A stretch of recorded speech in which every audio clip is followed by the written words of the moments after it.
mean it. All that starts with our offensive line play. And when you can throw the ball and pass the ball, and we were very balanced before the game was over with, yards-wise and touches and things like that. And when you can do that, our offensive line is doing a pretty good job of taking care of business. Obviously, our kids are throwing the ball and catching the ball well and running the football well and those type of things. But when you can get that good of balance, our offensive line is doing a pretty darn good job. It felt like in the first half, this thing was pretty even, right? I mean, you guys have a 13-play drive to answer their 13-play drive. Both of you scored. Then, again, they have another long drive. You have another long drive. And after that, the first half is pretty much over. But at the end of the day, time of possession, I felt, fell to you in the second half. You ended up running about 13 more plays than they did. Talk about the second half and how you were able to control the game. Well, the first half, I felt like that first quarter was just gone. You know, Yeah. you get two 13-play drives, and holy cow, I looked up, and it's second quarter already, which was amazing. But, yeah, I felt like we kind of controlled the ball there in the second half. I would imagine they ran more plays than we did in the first half, and we ended up with 13 or 15 plays more. A lot of that was our run game there in the second half. We had a big drive at the end. We didn't score it, obviously, but we had a big drive at the end to run the clock out. And, you know, I mean, I felt like we ran the ball very well in the second half and kind of took care of the clock. This is a multifaceted Clay Center offense. They have a couple of good, speedy wide receivers. They have some guys that are what I call in-betweeners that can go out for passes, but they're also part of the rushing game. They have good running backs, obviously a good quarterback and a D1 athlete with Cole Platson. Your defense was tested in this game, and after giving up scoring drives in the first two possessions, kind of buckled down a little bit there. Talk about the performance of your defense in this one. Well, you're exactly right. The dudes they have on the other side are awful good, you know, and we try to track their quarterback high, especially that first drive, and he's just too strong a kid. You got to tackle him low and hopefully get him drugged down because he's just an awful good athlete. But, you know, the receivers are good. They're linemen. They had to replace a bunch of linemen. You got to give credit to their coaching staff. They had to replace, I think, every lineman from last year. I don't think they had anybody back. And what an outstanding job they've done, and a good group of kids. You know, I really feel like Clay Center plays a little chip on their shoulder. Everybody thought they were going to have a down year, and I don't think they're going to. You know, they got a tough schedule and everything else, but those kids play with a chip on their shoulder. Obviously, they want to win. They're used to winning, and they're an outstanding. Their coaching staff does a great job with them. But you know, I thought we played an outstanding game to beat them. There's negatives and positives with point after touchdowns, right? You can be a kicking team. You can go for one most of the time. You're going to get it. You can also go for two, maybe stretch that lead out a little bit. You didn't let the negative really kind of weigh on you very much. You missed your first opportunity. You were down by one. Then Clay Center goes, they get their second touchdown. They kick. They go up 14-6. You were able to answer back, though, and get your second one, 14-14 at halftime. The pressure came in the third quarter and in the second half when you guys scored and got a 2-point conversion. Then you know that they had to score twice just to tie the game. That's a good feeling, isn't it? Yeah, it really is, you know, and they're a very good football team. So, I mean, any of those things make you nervous, but they have a really good kicker. So, you know, I don't know how much time they spend on their 2-point conversions and things like that. We're comfortable with it, going for two, because that's most of the time what we do. You know, they obviously kicked the first two and got that lead, but, you know, we needed to make a play, and our kids stepped up and made a play on that 2-point conversion. It was a stretch play out to the right-hand side. They put it in Platson's hands, and he tried to get to the pylon. But, boy, you guys were there by committee. I know Gannon Jacobson came in from his safety spot and was able to make a play. Grady was there. Tucker was there. Just talk about the defensive outlook on that play and how they performed to stop that. Well, and I felt like the whole game, you know, as the field shortened on them, because we had our back against the wall several times. I felt like we did an outstanding job. Even if we let them score, you know, it was on third or fourth down. So, you know, I felt good about that. But, yeah, those kids rallied to the football. We felt like we had a pretty good idea who was going to have the football and maybe not exactly what they were going to do with it, but who was going to have the football and try to get that, 3 yards to get those 2 points. And our kids responded to that very well and came up. And it took 3 or 4 guys there to make a tackle. 22-20, you get the final score and the victory. You come out of Clay Center now for the second consecutive season, winning in that stadium. How's your week gone for you after the win? You know, we've had a pretty good week of practice. Monday was good. We watched film and kind of got ourselves, watched our own film and went through some stuff. And then, Tuesday and Wednesdays, defense and then offensive days. And so far things have gone pretty well. We're only 2 games in, but I know you guys like to rotate some guys through, keep them fresh, use your depth, kind of build the depth a little bit, especially on the offensive and defensive lines. Are you comfortable after a couple of varsity games here with your rotations yet, or are you still looking to fine-tune that? Yeah, I think we're still looking to fine-tune. I think offense and defensive lines, we've got a pretty darn good rotation. But I think some skilled positions, we need to do a better job of rotating some kids in at certain times. I think we can do a better job of getting some guys some carries and some catches. So, we've been working on that this week, and hopefully we can accomplish it. How's the lower stages of Southeast of Saline football doing? I saw there was a big JV win this week. Yeah, our JV is 2-0. We beat Minneapolis up there. I didn't feel like we played real well, I think, up there. As the first JV game, a lot of those kids, that's the freshmen, that's the first time they've got to step on the field. I believe we were up 38-12 and ended up winning 38-26. But so we talked about what we needed to do and some things like that. Played a really good Clay Center JV team the other night and beat them 22-0. I was really proud of how we stepped up and did an outstanding job last Monday. And our junior high kids, they're 1-1 right now, and I'm excited for what they're doing also. This may be the toughest non-district portion of your schedule that you've had in some time. You go back to the road trip to Clay Center last week. Here now tonight, Friday night, you're at home against Beloit, and then next week you go to Kingman. In this 3-game stretch right here, this is pretty tough here before we get into district play, isn't it? Yeah, it really is. And we saw that when we got that set up this way, and you kind of got to embrace that and understand that, hey, we have an opportunity to get better every week. I really feel like this will make us better in the end. We have a lot of juniors that play, and not all of them had a lot of varsity experience. And honestly, I feel like that Clay Center game was as close to a playoff type atmosphere with 22-20 win against a very good football team up in their environment.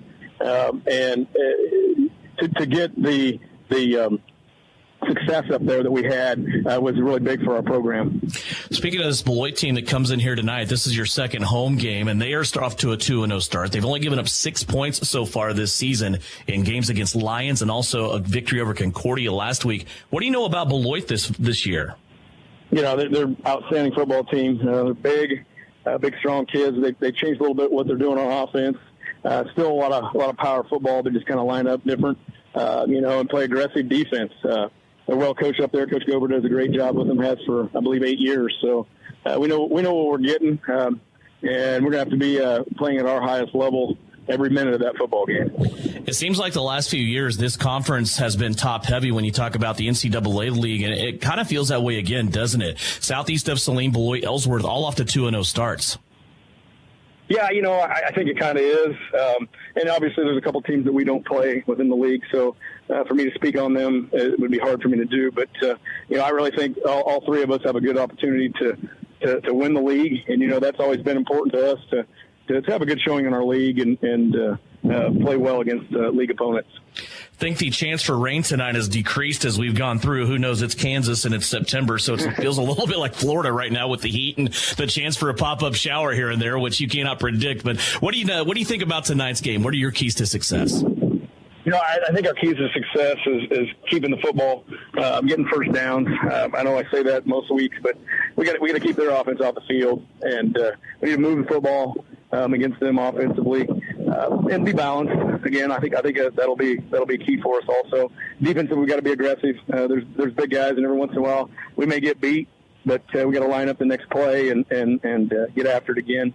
I think special teams can play a big role. I've been real happy with our special teams so far the first 2 weeks, and there's been a lot of years that I haven't been able to say that. So I hope we continue that, doing a good job on those.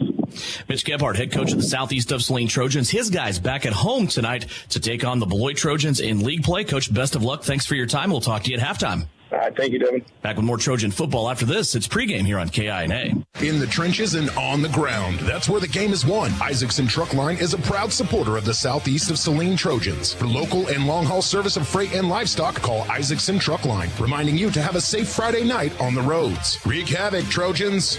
The Appliance Center. It's where you go to shop for washers, dryers, kitchen appliances, furniture, pellet grills, TVs, and so much more. If you are looking for a local, family-owned business, visit the Appliance Center. We're in the big red and white building on South Broadway in Salina. Come experience the Appliance Center difference. Fall is the absolute best time for the experts at Commercial Tire Centers to look over your vehicle. Summer was tough on your tires, and winter's coming on strong. You don't want to be left stranded with tires that aren't performing. Car, truck, SUV, trailers, farm, and big rigs. Commercial Tire will help you keep safe and productive. Commercial Tire Centers, West Crawford and North 9th in Salina. Commercial Tire Centers, where service is everything.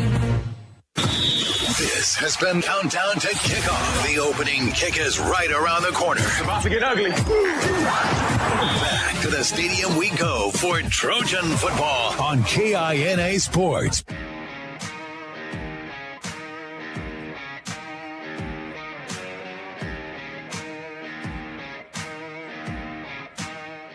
the pregame that we had all ready to go for last night, and here we are, about 24 hours later, right? Just trying it again here. Kansas Wesleyan had soccer here on this field earlier today, so it's a 7 o'clock kick again.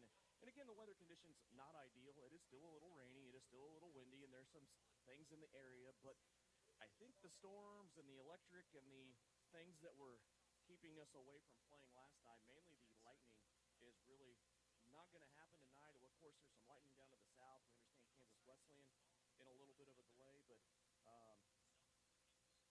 so far things good. I mean, here we are, Russ. I mean, I don't know what else to say, but I mean, things are okay. Yeah, I mean, it's not, it's just enough to know what's going on out there, and just a little bit as Southeast gets ready to take the field right here. And these kids last night got warmed up about 15 minutes before the game, and now they got to start all over 24 hours later. Yeah, they do. And here we are.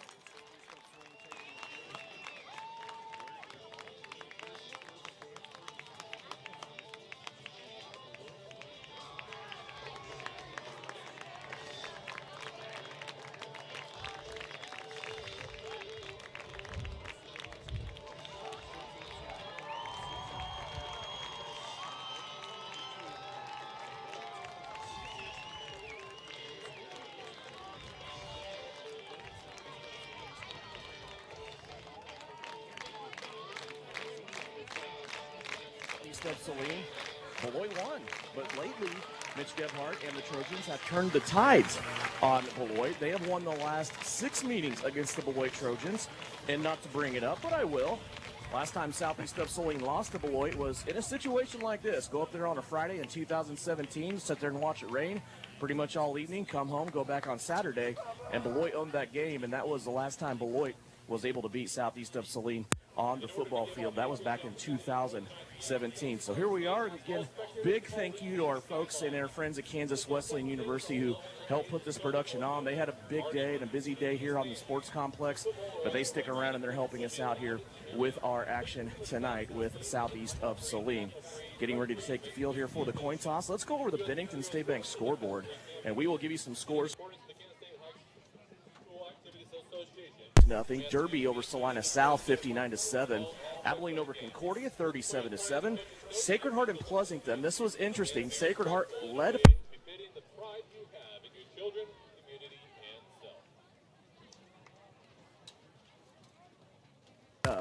So Sacred Heart with an 8-0 lead had that game go away on them, and it will not show up on their schedule as a record of 2024.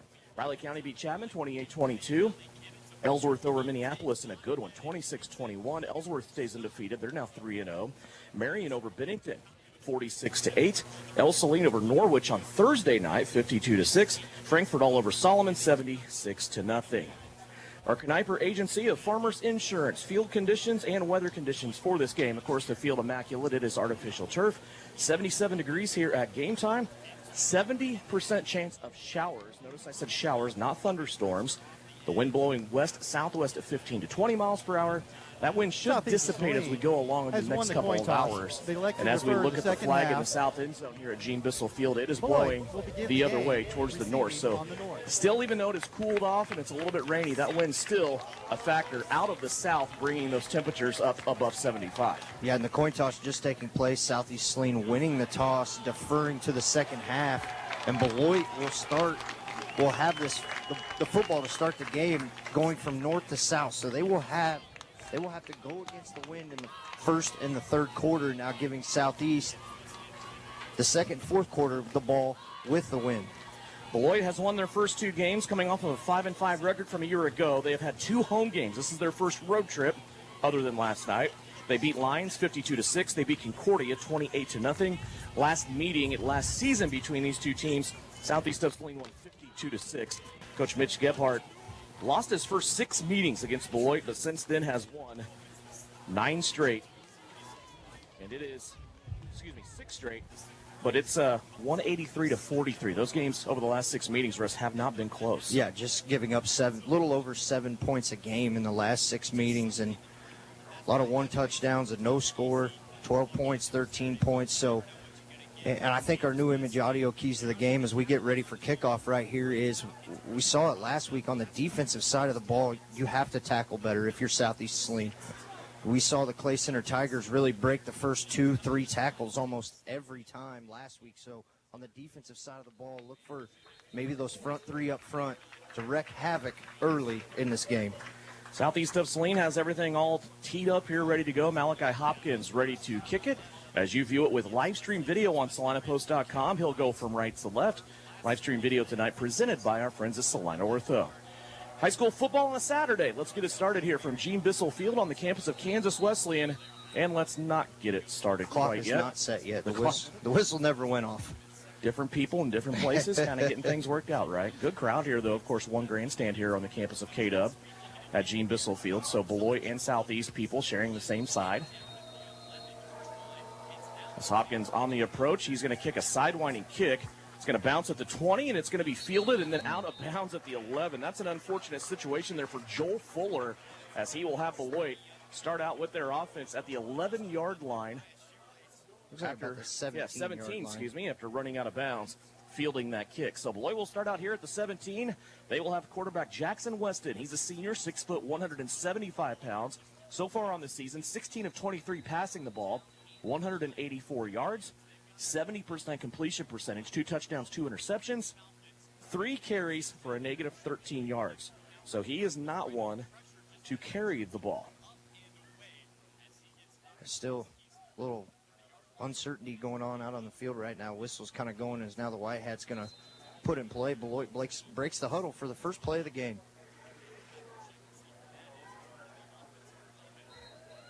And now we're going to get another whistle stop here as we're yet to get the snap. Still unsure what we're going to have a flag thrown down on the field. I don't know if the center moved the ball. And they're going to call offsides on the offense. So I'm wondering if somebody lined up offsides on the line of scrimmage. Kind of tough to tell. We're at about a 40-degree angle from where they're at, but maybe now we can get this football game started. So Beloit back here to the 12-yard line. And they're going to run it right up the middle. This is Rexroad. Joel Rexroad, a 5'9 junior, 153 pounds. He's going to go straight up the middle. So far this season, 5 touchdowns on the ground for him, 238 yards. And he is going to make it up back to the original line of scrimmage before the penalty at the 17-yard line after a gain of 5. Yeah, and if you're not familiar with this Beloit Trojan team, you're going to get a heavy dose of the run often, all day long. They don't throw the ball. In the last 3 years against Southeast Saline, had 6 yards passing. Beloit with a receiver to the left. High snap. Weston will bring it down, though, and then he will hand it off and ahead to about the 22-yard line on that carry for Rexroad. So Rexroad gets another 5 yards. Yeah, and getting about 3 yards past the line of scrimmage before first contact is made. So bringing up a big third down early as Southeast gets the benefit of them touching that kickoff at about the 17-yard line, which is where they had to start with the ball instead of the 30. Big third down here. Third down and about 4. Rexroad trying to get on the left-hand side. He gets tackled up high and twisted a little bit over to the left. Brody Chambers in there. Then Brody just reaches down, pulls him up with a couple of hands, and it's going to be short of the first down. 4th and very short here coming up. Yeah, it looks like it's going to be a full yard here. His first down is at the 26-yard line. So the nose of the football just over the 25. So you're going to get a fourth and about a football and a half right here. Beloit at least showing that they're going to go for it here early on in this game. Opening possession, they are backed up at their own 25-yard line, fourth down and a yard. Southeast of Saline, I'm sure, will be cautious, to not jump off sides and give them free 5 yards. Hard counts going on by Jackson Weston, and now Beloit will Timeout. Beloit. So Beloit will take their first timeout of the game. As they will talk about this, we will also step aside. 30 seconds, back with more Southeast of Saline football from the Equity Bank broadcast booth here at Kansas Wesleyan. When it rains, it pours, so it's important for you to get coverage that meets your needs. The team at Kniper Agency with Farmers Insurance can help you understand your options so you can prepare for what the forecast brings. We know a thing or two because we've seen a thing or two. Learn more by calling Stephanie, Morgan, or Tiffany at the Kniper Agency at 825-8419 to find out how they can help you protect the things that matter most to you. We are farmers. Underwritten by Farmers Truck Fire Insurance Exchanges and Affiliates. Products not available in every state. You're listening to Trojan Football on KINA Sports.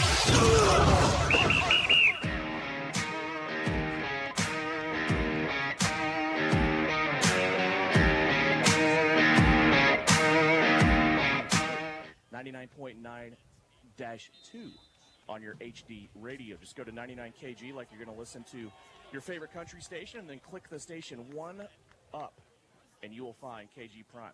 Beloit still showing that they're going to go for it here. Fourth down and a yard after that timeout. They're going to snap it back here. They're going to give it to Rexroad, and he is going to plunge ahead and get it by about a yard. 2 yards on 4th and 1 by Joel Rexroad. And we thought we would see this a lot out of Beloit, Russ, and that is right up the middle with the running game. Yeah, and Rexroad really gets up to that full head of steam very quick as he, 2-3 steps. He is at max speed, and all he had to do was basically fall forward. Deacon Bear did a good job of getting off the block, but when you're standing still, regardless if you're bigger or not, all you have to do is fall forward to get that first down. So now the 5th play of the drive coming up right here for Beloit, 1st and 10. First down and 10. There's a little misdirection play. They're going to hand it off in the backfield, a big hit, and coming in, wrecking.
As you've seen already here so far, they have 2 wide receivers that will be in tight. Jackson Weston on the season, 16 of 23, passing the football in the first 2 games. Play action, Weston does want to throw, launches it off the right-hand side, has his big tight end, Brody Litton. Litton out on the loose, is going to cross the 50-yard line, and he is run out of bounds by the Southeast of Saline secondary at the Trojan 43-yard line. Brody Litton's 2nd catch of the season. The tight end is a junior, and he's 6'7", 250. Yeah, just a really, really large young man down there. Ran a really good route across the middle of the field, kind of stretched that corner route out past the linebackers and was able to get down, and a beautifully thrown ball right there by Jackson Weston. 30 yards for Beloit on that play. So Brody Litton gets his 2nd reception of the entire season. Back to Rexroad, trying to break tackles. Hanging on to the ankle that time is Grady Gebhardt. And coming in helping to finish off that play is Tucker Thaxton. Rexroad able to get to the 40-yard line on that play, and it's a great gain of 3.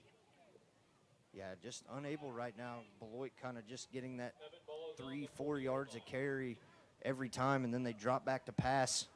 kind of unexpectedly as the cornerback on the near side on that last pass play. Wasn't sure who that was. Just kind of let the tight end, Brody Litton, get behind him. And if you get behind a guy like that, you're not going to catch up to him. 7:24 left to go. We're still on the opening drive here. Beloit with the football. Little counter play again to Rexroad. He's in the second level again for Southeast of Saline's defense.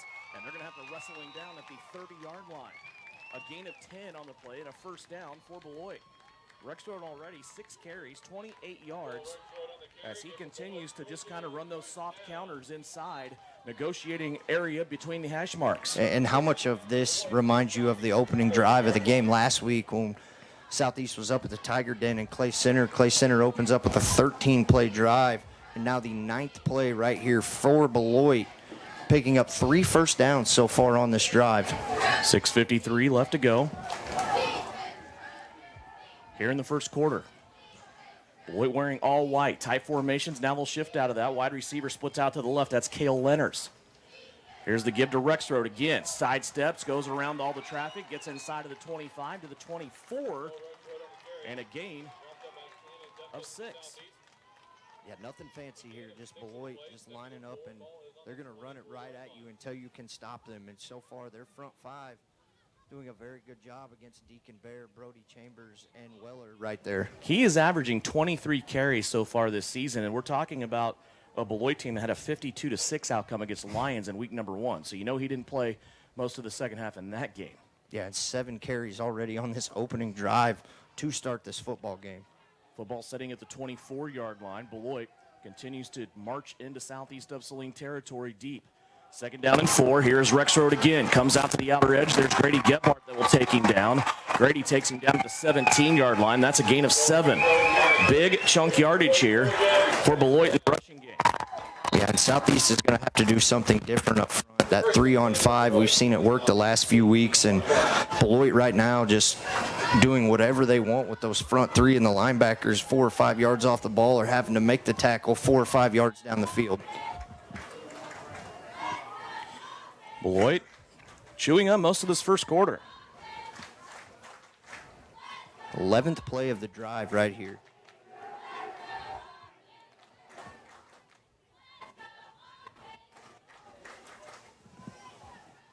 Beloit again, straight up the middle, and leaps over the first would-be tackler.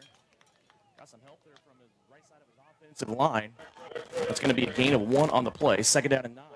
I mean, this is an offensive line from left to right that goes 246, 240, 215, 280, and 230. And all 6 foot plus. Yeah, and all they are. And you look at the line for the defensive line, you got 210, 175, and then Brody at 281. So a big mismatch up front right here. Very going to be tested all night long. If you're watching on video, keep your eye on number 72. It's Griffin Johnson. He's a freshman, one of the top throwers in the country when it comes to track and field as an 8th grader last year. But that freshman, Griffin Johnson, wearing 72 for Beloit, is 6'2", 280 pounds. And they're going to do that. Enough offside again, and Coach Mitch Gebhardt is last 3 plays. So if you can see on video, Beloit, they check it, and they all go in motion at the same time, but it looks like one of them has been in a 3-point stance twice and came out of it. Something to keep an eye on there. That'll back Beloit up to the Southeast 22-yard line.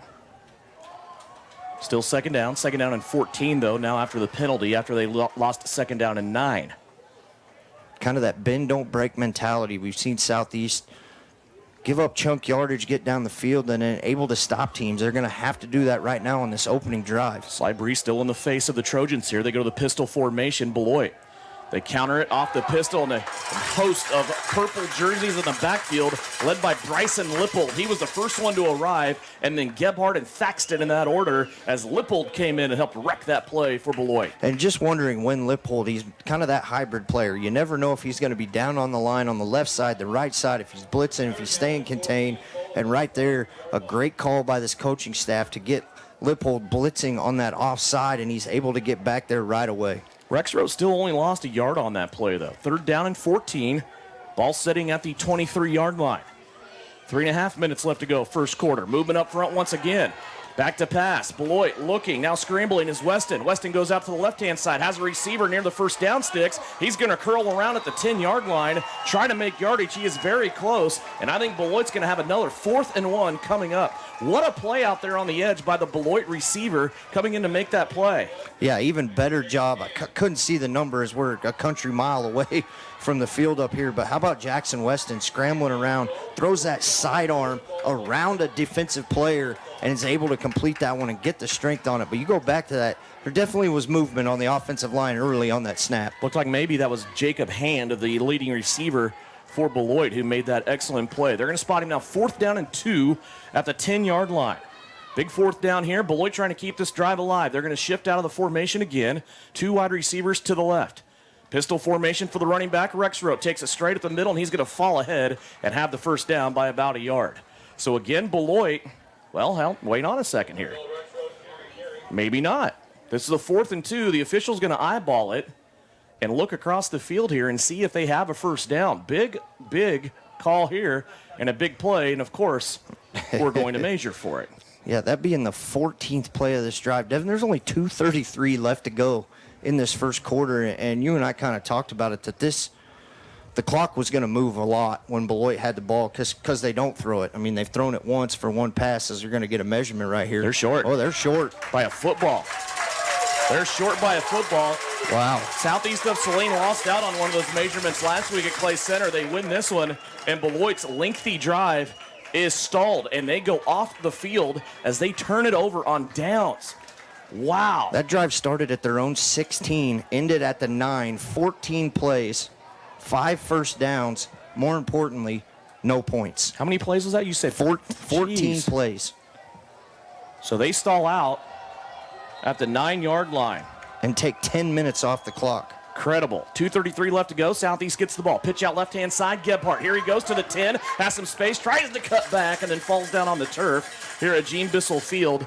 He came across the 15, got to the 16-yard line. It's a gain of 7 on the first carry of the night by Grady Gebhardt. Yeah, and the speed, the field's obviously going to be wet. A bunch of rain here, not only at Southeast, but here in town as well, and still that light sprinkle going on right now. Still sprinkling in pregame as we were getting ready to go through this. So things are wet. Football, turf, everything.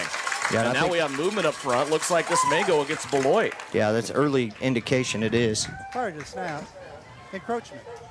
On encroachment on the defense. 5 yards. That'll be enough for a first down. So that'll be enough for a first down, as now Southeast will have it at their own 21-yard line. So that'll help as they come out from their own end zone. Working now with the wind at their back for 2 more minutes. Here's Gebhardt. Tries a little counter play. Took the handoff on the right of Jacobson. Came across and tries to get that going in a positive fashion. But he is going to lose about 3 yards here.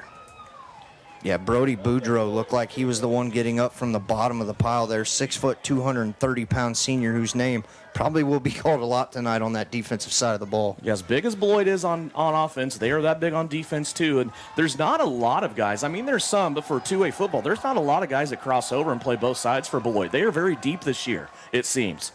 Here's Jacobson on the play action. He's going to roll out. Has a receiver. It's Berrigan out there at the 25-yard line. KB's going to turn and try to stretch it up the field. He will get to the 26, and that's a gain of 8. Yeah, that play kind of disrupted a little bit of a high snap right there from Drew Weller. Good job of Jacobson grabbing that thing down, keeping poised, and finding KB out there on the outside. Caden Berrigan, his first catch of the night. 2 receivers now to the left-hand side. Berrigan a solo to the right. Evan Watkins staying in tight for Southeast. High snap. Jacobson brings it down. In trouble now. Beloit been chasing. Jacobson reverses field. Goes back the other way. Has a receiver, and it's caught. Caden Berrigan again has a first down out to the 37-yard line. It's a gain of 11 for Southeast of Saline and move the chains. Yeah, as now you can see looking up in the lights, the rain really starting to come down right now as everybody kind of scrambles. But it's good to see somebody get in that receiving game other than Tucker Thaxton. 37-yard line, first down here for Southeast of Saline. 3 wide receivers to the left. Watkins will scoot in a little bit closer. 2 to the right. Empty backfield for Southeast of Saline. Beloit standing up, showing blitz on the edge of their line. Jacobson will roll out to the left. He's going to flip those hips, throw a lollipop up in the air, and a big hit over here as Rexroth comes over to Tucker Thaxton. That ball overthrown and out of bounds. That'll stop the clock with 24 seconds left to play in the first quarter. Second down now coming up on the first incompletion of the night for SES. And what I liked about that from Jacobson is he put that up high enough. There was a defender kind of further back, but more importantly, a shallow defender, and he was able to get it up enough where only Tucker was going to get it or it was going to go out of bounds. Rain in the lights, you can see. Really on the turf, you cannot. This turf's always shiny on video. Southeast of Saline here, another high snap. Jacobson brings it down. Here comes Gebhardt across the 40, 45, 50. Other 45, now he's going to cut it back. Spin at the 40, 35, 32-yard line. Grady Gebhardt breaks off the biggest play of the night in the running game for Southeast of Saline. Yeah, it looks like Southeast is going to line up quick, maybe here to try to get one more play off as the clock's going to stop with 14 seconds left. But once again, there you see number 30 getting to the sideline. It's almost like a brick wall. I'm not allowed to run out of bounds. Put him in the spin cycle right there about the 35-yard line. 31 yards for Grady Gebhardt. Quickly back in the pistol.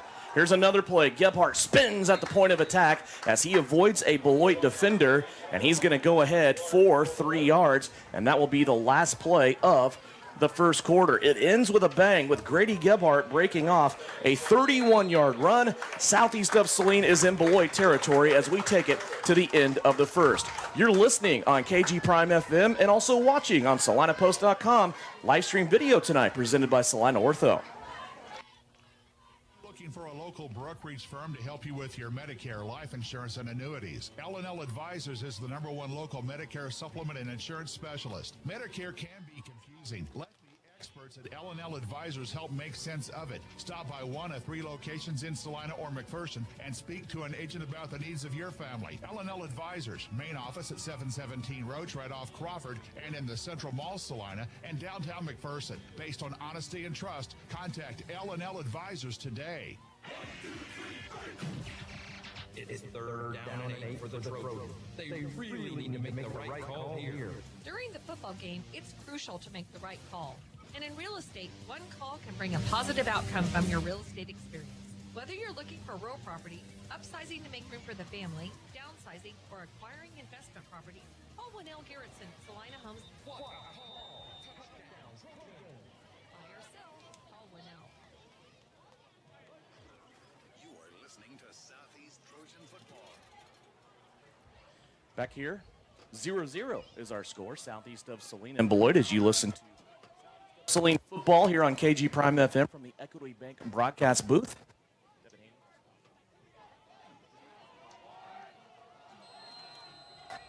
Southeast of Saline in Beloit territory at the 29-yard line. Second down and 7. Pitch out right-hand side. Gebhardt has a couple of people that he has to get around. There's also a flag in the backfield, and Gebhardt will make it to the 21-yard line. That flag at the feet of Brody Chambers, who is talking to the...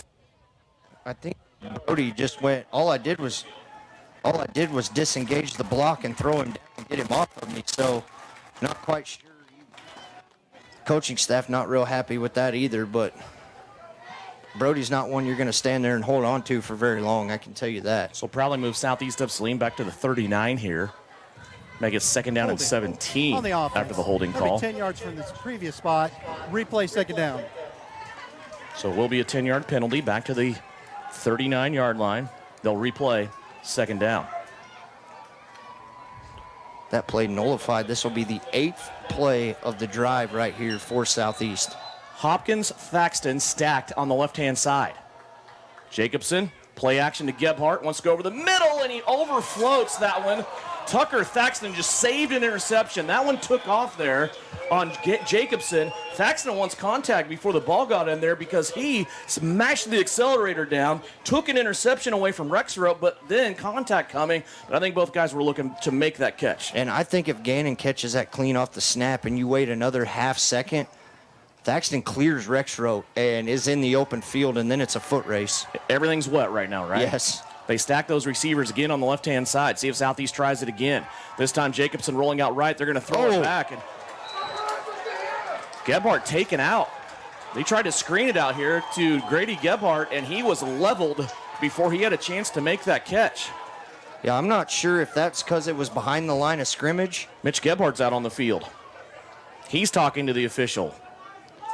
Yeah, he clearly got taken out before the ball got there. I wonder, the only thing is if it was behind the line of scrimmage, it definitely wasn't a backwards pass, as Grady's still on the field down there putting his tire back on as he...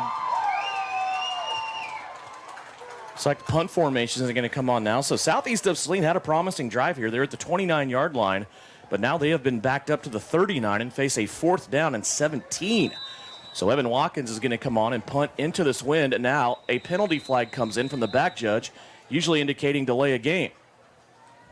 Yeah, and you wonder... Delay a game on the offense. Yeah, didn't get a reset there of the clock when they were standing there talking to the officials. So nonetheless, back them up. But now you're punting into the wind. A lot of chaos right here early in the second quarter. So you got to settle back down and get the right play here, as Gebhardt's still not happy with anything right now. Yeah, he went from the white hat, the lead official. Now he's walking down the sideline. He wants a back judge explanation. I don't know that he got what he wanted there. As now the line of scrimmage for Southeast of Salina is back at the 44-yard line. They are still on the good side of the 50 here, but Evan Watkins, the punter for Southeast, is standing back in his own territory. He'll take the snap here at about the 45. Gebhardt and the white hat still having conversations. No, it was Coach Potocik that time was having discussion with him. So a 9-play drive, 3 first downs, going to stall out here with 11:38 to go in the second. Long snap coming back, clean to Watkins. Evan Watkins is going to put this one. It's going to bounce at the 20. May take a good Southeast bounce here and stall down, and it does. At the 7-yard line is where Amarian Holub will take that ball and down it for Southeast of Saline. So no score there for Southeast of Saline. We remain scoreless. Beloit will have the football now backed up at their own 7-yard line as we continue to play 0-0. And if they keep the ball like they did in the first drive of the game, this will be the last drive of the quarter.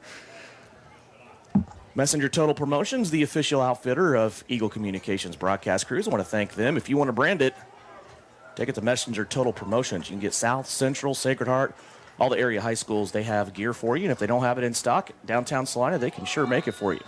Stores also in Minneapolis and Junction City.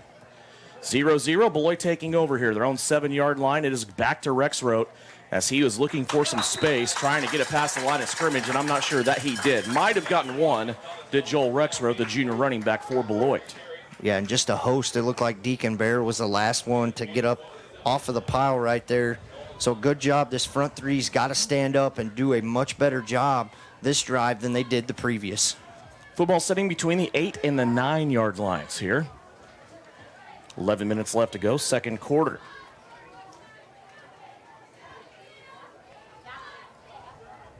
Jacob Hand will split out wide to the left. He usually is the lone receiver here for Beloit. They keep everybody else in tight.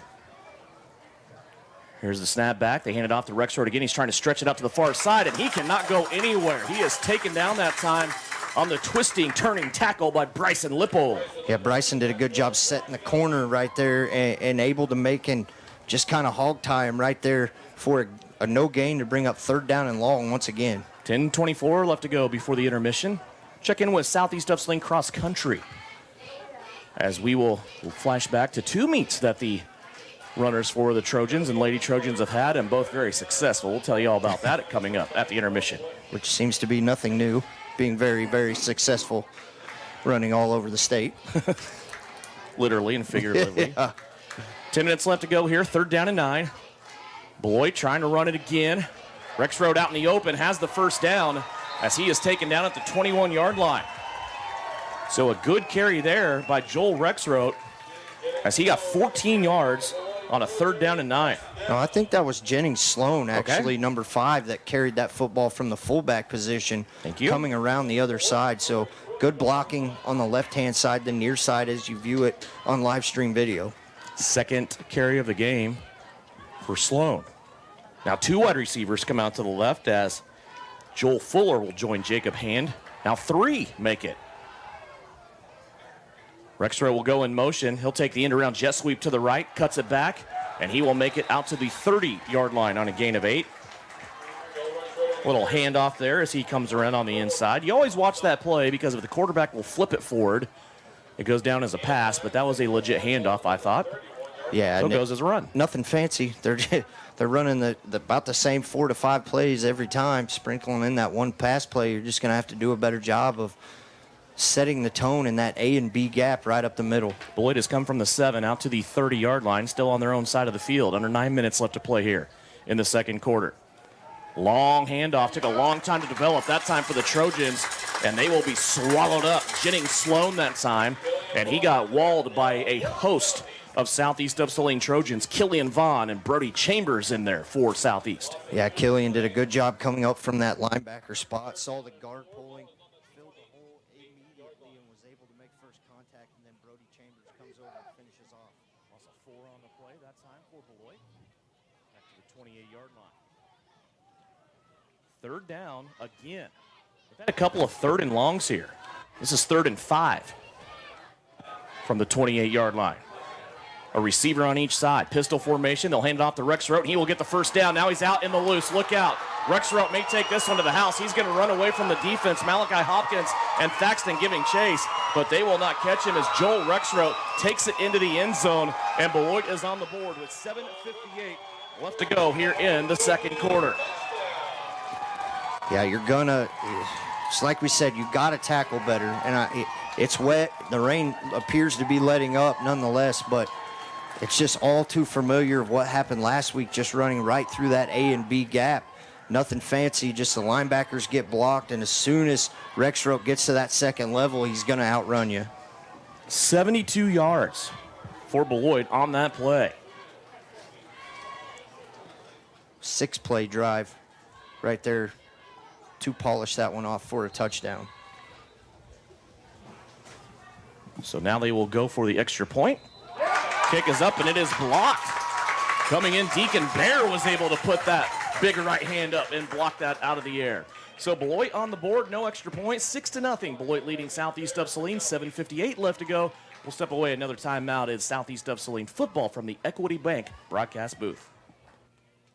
There's wastewater backing up into your home. Time is crucial. Hours are precious to minimize the mess and damage. That is where Salina Septic Service looks out for you with direct access to their dispatch board, so you can schedule the first available appointment. Upload pictures and description of your problem on the Salina Septic Service website and secure your appointment 24 hours a day, 7 days a week. Money-saving specials now and information on worry-free service plans when you visit salinasepticservice.com. You're listening to Southeast of Saline football. Back here at Gene Bissell Field, campus of Kansas Wesleyan University. Devin Haney, Russ Kossel. 6-0. Beloit on a long touchdown run, 72-yarder for Joel Rexroth. Yeah, and you're going, like I said, you're going to have to tackle better. There's nothing flashy about this Beloit Trojan team. They've really ran the same thing over and over and over for the last however many years, and they're just going to run it right at you. So now getting the ball back on offense, you saw some positive things come out of that first drive. You were just unable to punch it in, and some unforced penalties as the ball's going to fall off the tee right here. So have to reset and get this kickoff. We did expect, according to the weather forecast, the wind to diminish a little bit by about 10 miles an hour. And we haven't seen that quite yet. As you said, the ball just got blown off the tee. Here's the football, goes off Holub. It's going to be picked up by Gebhardt. He will get behind Holub. Now breakout 25, twist through a tackle, and a flag comes flying in. And it looks like maybe a face mask here against Beloit as Gebhardt made it out to the 32-yard line. So if that is the case, the flag will aid Southeast of Saline and move the Trojans to midfield. And the fact that he just got face masked twice and ran through both of them, and it was still the third guy to bring him down. So, you know, this will give 15 yards on top of it. You'll be close out there to about the 46, 47-yard line. During the The return, rain has stopped now personal when you foul. check the lights. Face mask. It is a personal foul face mask. 15 yards will be added in the run. First down. Should be at about the 47-yard line of Southeast. So great starting field position right here for the Trojans. Waiting on the chains to get set here. Well, are we going to mark off the face mask? And they haven't marked it off yet. Football still sitting at 32. That's where Gebhardt was brought down. There we go. It's a Saturday night of high school football. Just doesn't sound right. So we'll go to the 47. That's where Southeast will start their second drive of the game. Had to punt on their first drive after a penalty set them back off schedule. First down and 10 here, starting the second drive. Everyone in tight here for Southeast. They're going to fake it to Canyon Douglas. Gebhardt's trying to string it out to the right-hand side, and he will go nowhere. No gain on the play that time for Grady Gebhardt. Yeah, and right now through a quarter and a half, whether it's the offensive line or the defensive line, Beloit winning the battle up front in the trenches. And very impressed right now with Beloit and that speed, they're able to get to the outside and set the tone. They got some guys, don't they? Brooks Jones on the defensive line, 6 foot, 215-pound senior. Talked about Brody Litton on that big catch he had. He is a junior this year, 6'7", 250. Already getting some D1 looks, according to head coach Brad Gober, who's at Beloit in his 8th season. 48-30 his record at Beloit. 5-yard penalty. They're going to get a false start right there on Southeast. So now that'll bring up 2nd and 15 now. And got to settle down a little bit here. Just kind of looks out of sync. Haven't really been able to do anything on offense. Only ran 10 plays so far in this first half. 2nd 15. Jacobson takes the snap. Looking left at Gebhardt. Now he's going to throw it over the middle. There's Caden Berrigan again. Berrigan twisting, turning across the 50, and then brought down inside of the 45-yard line at the 44. Caden Berrigan, his 3rd catch of the night. And how good has Berrigan been on that outside? He did a great job finding that soft spot as Southeast going to go quick at 3rd and 2. 13 yards on that play. It was not a first down, It's 3rd and 2. Here's Jacobson rolling out. He's going to have it easily, and then he's going to duck out of bounds at about the 38-yard line. Smart play right there by Gannon as Grady's going to check out. Got a little bit of a hitch in his giddy up there as Marion Hollum going to come in and take Grady's spot in the backfield. Grady going to see the trainers from Salina Regional Orthopedic and Sports Medicine on the sidelines with the Trojans wherever they go. 6:38 left to play. Jacobson fakes it to Hollub, still on his feet, and he will take it just inside of the 35-yard line. Be a gain of 5 on first down for Gannon Jacobson, who is now taken 12 yards in his last 2 carries. Got good patient run right there. Let the fake run out with Amari on to the right side and was going to bounce it out. Kind of just pitter-pattered back there a little bit. Cut that one back up the middle to get 5 yards. 3 receivers to the left. Berrigan a solo to the right. Jacobson wants to throw. Surveys. Doesn't have anything. Now he steps up, fires. Has a guy inside the 20, and it's caught. It is Canyon Douglas down at the 19-yard line. It's a gain of 16 to Canyon. And when we talked about this, Devin, probably the whole week about who's going to be the receiver that steps up and kind of shines out when Tucker Thaxton getting really all the looks lately. And so far, Berrigan has been that guy. Snap the ball, you're going to get 12 on the field. There's Douglas now, end around, left-hand side. Beloit had too many guys on the field, and there's no flag. He ran right in front of the official over there and did not get off the field. Like right in front of the far side official. It's hard to say if Southeast was doing that on purpose or not because they go so fast anyway. There is a flag over here near side. Somebody was kind of standing in the way, but I see it now. So let's see what the officiating crew comes up with here as we get the complimentary zoom in. Yeah, and here you'll be able to hear what they're going to call right here. As they're going to ask the far side, hey, did you not see that guy run across your face? That's a fair question, I think. They're going to call us on Southeast of Saline. Their consultant, Coach Gober, on the other side. Let's see what the call is. Legal shift on the offense. It'll be 5-yard penalty.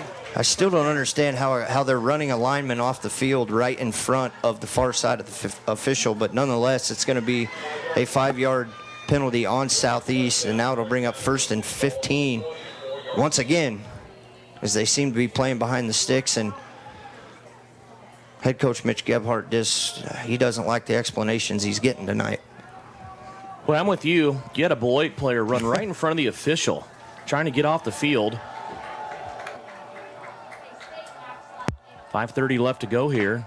Gannon Jacobson.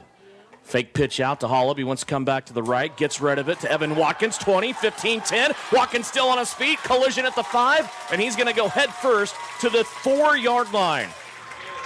A gain of 20 to Evan Watkins for Southeast of Saline, courtesy of Gannon Jacobson.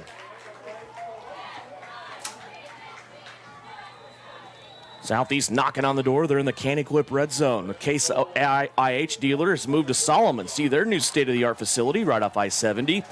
First down and goal from the 4. Holub still in the game. They're going to fake the end around. Jacobs is going to keep, and he's going to pay the price. He's going to lose 2 on this play. That'll take the clock now down inside 5 minutes. Beloit still leading here 6-0. Glad you could join us on a Saturday night for high school basketball, high school football. Grady Gebhardt getting taped up by the trainer over here as they're looking at his right foot. Second down and goal from the 4. Back from the 6 now. Jacobson has a guy in the end zone, and he's going to put up a lollipop for Evan Watkins. A 6-yard touchdown pass as Gannon Jacobson finds Evan Watkins in the end zone. Watkins, 2 key catches on this drive, and that one is a 6-yard touchdown catch. It comes with 4:36 left to go here in the second quarter. Southeast now will gear it up, and they'll go for 2. There's the fake in and around. Jacobson rises up in the back of the end zone. Caden Merrigan.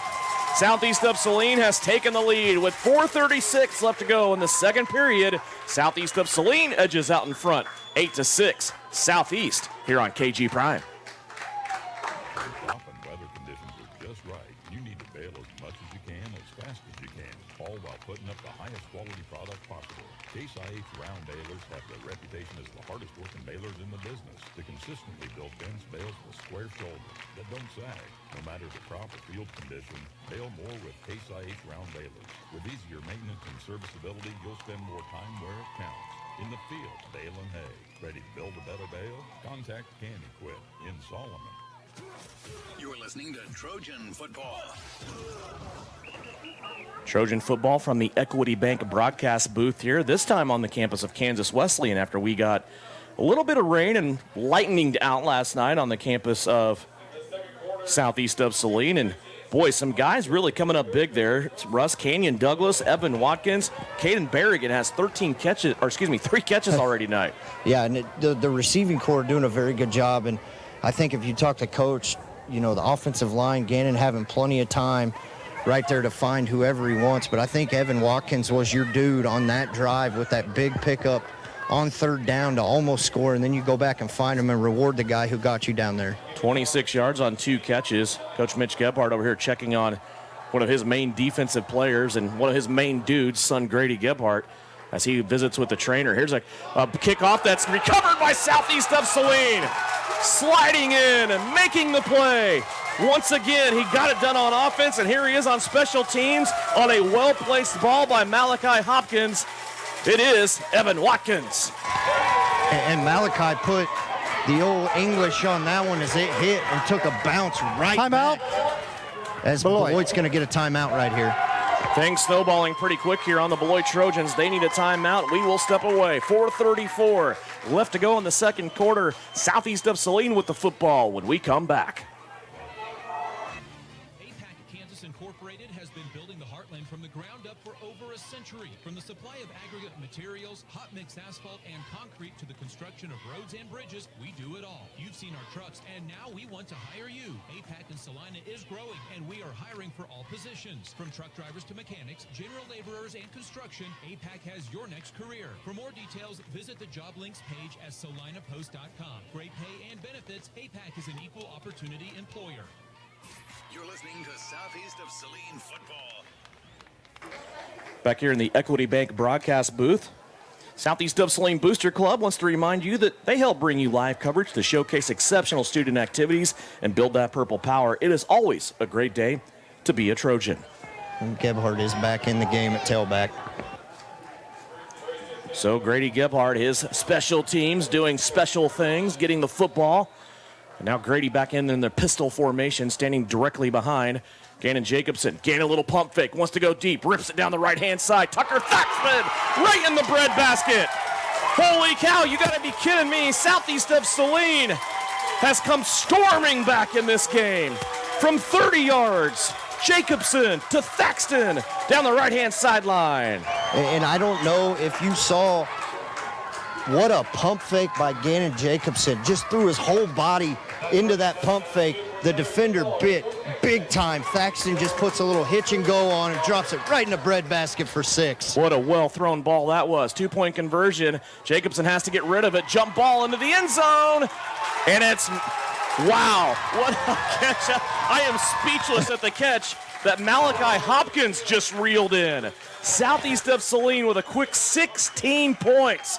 As we keep it right here, Russ, you take it on the field, bud. The momentum is real right now for the boys wearing purple. Yeah, when I got down here on the sideline about right before Southeast scored that touchdown, it was quiet down here.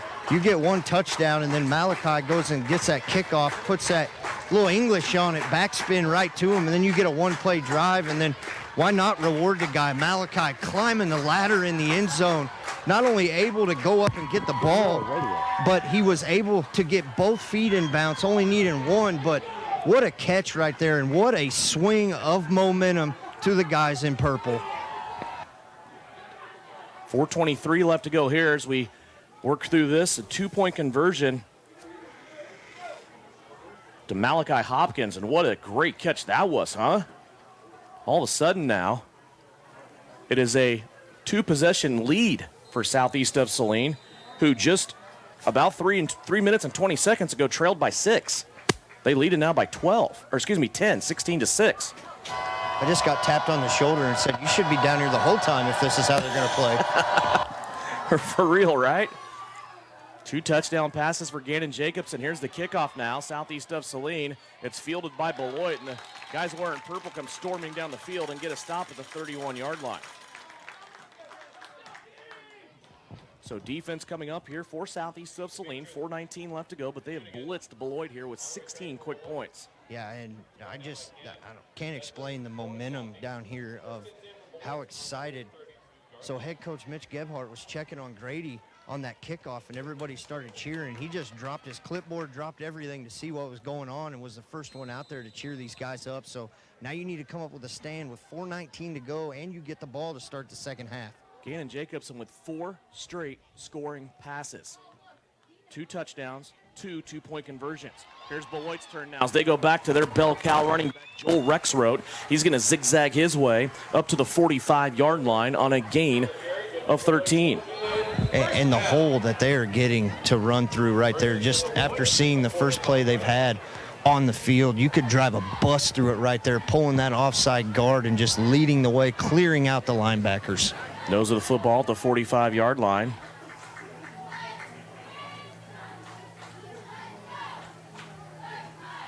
.352 left to go.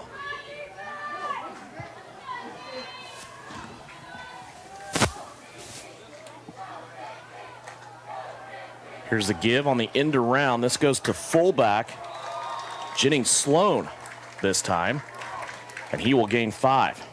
Good job of staying at home right there, just unable to bring him down on that first tackle. And you're going to have to, if you're Southeast, if you want to keep Beloit out of the end zone again, you're going to have to wrap up and make that tackle. 3:19 left to go. Jennings Sloan that time, 5 yards, puts the ball right on the 50-yard line. 4 carries for him from that fullback spot, 12 yards so far. From the 50. Second down and 5, and in the backfield, Grady Gebhardt. What bad wheel, huh? Grady comes in and throws Rexroth down for a loss of 2. And maybe look for that. Sorry to cut you off, but I noticed on the last couple of plays, wherever they got the strong side, they're blitzing the weak side linebacker off. So maybe look for that as something they've seen from the coaching staff of where you can go off that opposite side guard wherever he's going. You send that linebacker with him. That moves the football back to the 47-yard line. 3rd down and 7 for Beloit. Clock continues to run now as we go inside 2.5 minutes. Boy, wearing all white with those black helmets. The wind really died down to nothing down here now. Yeah, last 10 minutes, really. Here's a throwback. Intercepted. Look out, Canyon Douglas. Now he's going to fumble, has it stripped away. Ball still on the turf, and Southeast comes up with it. Deacon Bear, one of the guys for Southeast of Saline, but coming up with the football is going to be Killian Vaughn.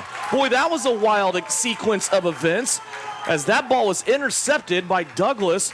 He was stripped, and then Killian Vaughn comes in and recovers it. And that's what you call don't give up on the play, right? Your buddy makes a play, a good interception by Douglas. Rexroth does the right thing, gets behind him and just rakes the football out, but the guys in purple just flooding down and following him down. So now a huge, huge momentum swing once again for Southeast. Killian Vaughn saves the day for Southeast of Saline. Back to Gebhardt. Breaks a tackle, falls ahead, goes to the 20-yard line, and again, Southeast of Saline knocking on the door of that Caniquip Red Zone. It's brought to you by Case IH. Caniquip is your local Case IH dealer with that new, beautiful facility right off I-70 in Solomon. Yeah, and that move Grady just put on 4 yards in the backfield to shake a defender to keep that play alive. Gebhardt now with 43 yards on 6 carries. Back to the pistol formation, 1:43 left to go. Southeast of Saline has all 3 of their timeouts remaining. Gebhardt gets hit quickly, and that run ended by the 230-pound senior coming from his defensive tackle spot, Brody Boudreau. Yeah, and he just put a move on Brody Chambers right there that just was much quicker, got right through him. Now you set up and you wonder, hey, we got to go back to this pass game, right? But right as hot as it's been. 77 seconds left to go. Clock still running. Southeast with a 3rd and 7. Jacobson rolling out to the left. Has the ball ready to go. He unloads it. Has a man, and it's a first down at the 9-yard line. Southeast of Saline will move the chains as they get the football just inside of the 9-yard line. And once again, it is Evan Watkins. I think you're going to get a Southeast timeout right here. Timeout. Southeast of Saline. We'll step aside. We'll take a quick 30. Back with more Southeast football after this.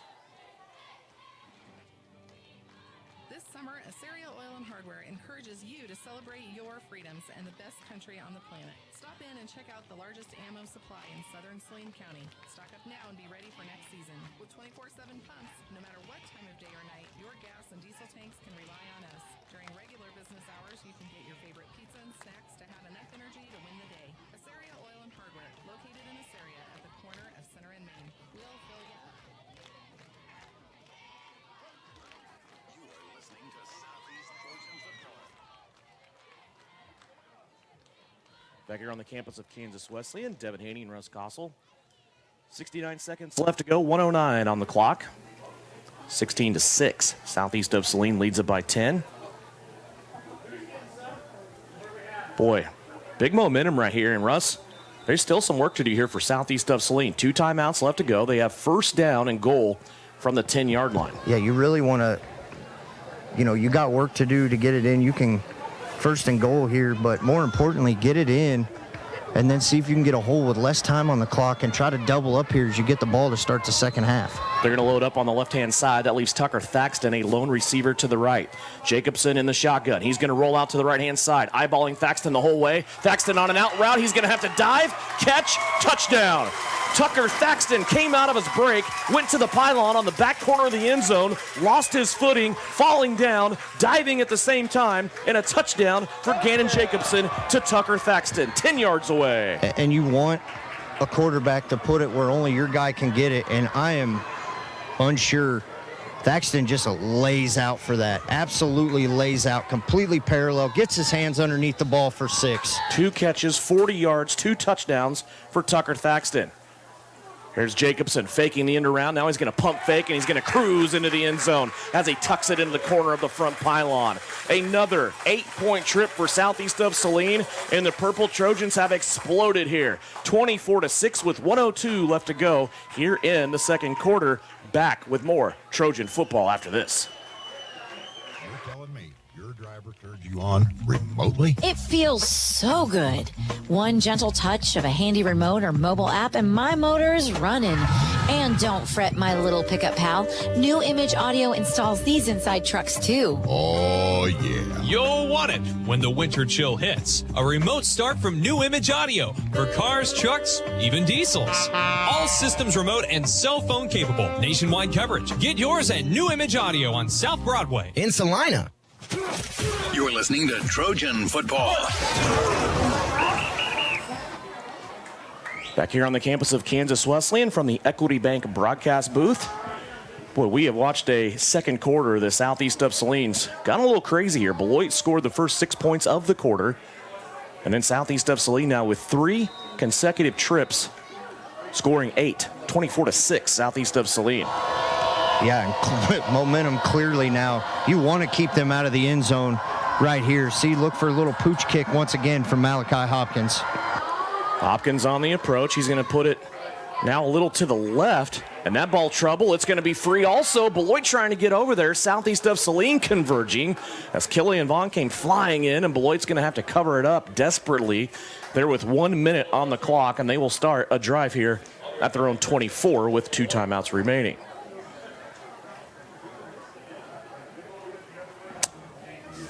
Beloit has 1 timeout remaining.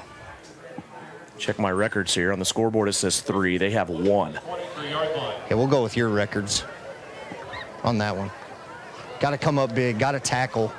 You know, you can't sleep on the pass as Beloit maybe, feel the momentum shifting big time. Here's Rex Road on the right-hand side. He's been their biggest weapon so far.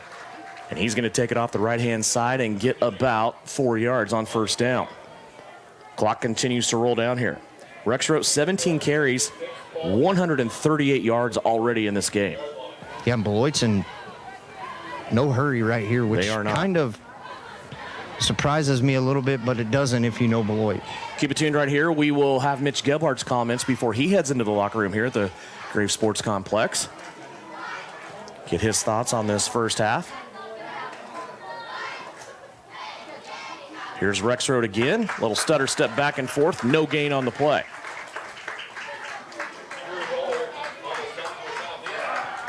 And I think they're going to be content. Here's the Beloit coaching staff taking their headsets off that they're going to let this one run out.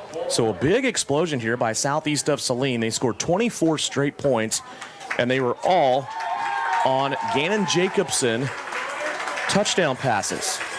He was able to hit Tucker Thaxton twice, hit Evan Watkins once, had 2 two-point conversion passes also, and had a 2-point run. So Gannon Jacobson here all of a sudden turned into a point machine as he's able to help his Southeast of Saline Trojans go to the locker room with a 24-6 lead and a 24-0 run after trailing Beloit 6-0. Waiting the arrival of Mitch Gebhardt on the field as he will join Russ here as they're talking about a couple of Southeast of Saline players right now and what their status may be as we move ahead into this game. Once again, 24-6 here at halftime. Southeast of Saline leads it. Let's go down on the field. Here's Coach. Coach, Beloit opens the game up with a 14-play drive and almost kills the whole first quarter, and you guys were able to stand up. Talk about the sustainability of your defense just overall in the first half. Well, it was good. I mean, it was we made some mistakes on that drive, but we figured that they would want to control the clock and do those things. So, but I was proud of our defense down there to get that stop. That's kind of 2 weeks in a row that we've had that long drive to start the half. Maybe we need to take the football. I don't know, but yeah, it was a good drive, but our kids bowed up there at the end and got them shut down. And I don't know if I've ever seen a team respond after going down 6-0 to come back and score 24 in about 3 minutes. Talk about your offense and the passing game into that first half. Well, I felt good about it. I mean, in special teams, we've talked about that this year too. Special teams made a big play to get that ball back, and then Tucker makes a great catch there in the end zone for that touchdown. But yeah, we kind of got the passing game going, and we're going to have to continue to do that here in the second half. All right, Coach, good luck. Thank you. All right, thank you. Devin. We will let Coach Gebhardt go to the locker room here at halftime. It's the Knauf Auto and Truck Accessories halftime report. 24-6 is our score. Southeast of Saline leading Beloit here at the break. We'll step away. When we come back, we will go over cross-country results. We've got a couple of busy meets to talk about that Southeast of Saline's runners have been involved in. We will go over that when we come back. We're at halftime of this football game. Southeast of Saline leads Beloit 24-6 here on KG Prime FM.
I see patients of all ages and help them come back stronger than ever. From broken bones to joint pain, my team and I are committed to help you do more. For those with sports injuries, come see us at our sports medicine walk-in clinic Monday and Thursday mornings from 8 to 9 a.m. Prevent, recover, and strengthen so you can perform your best.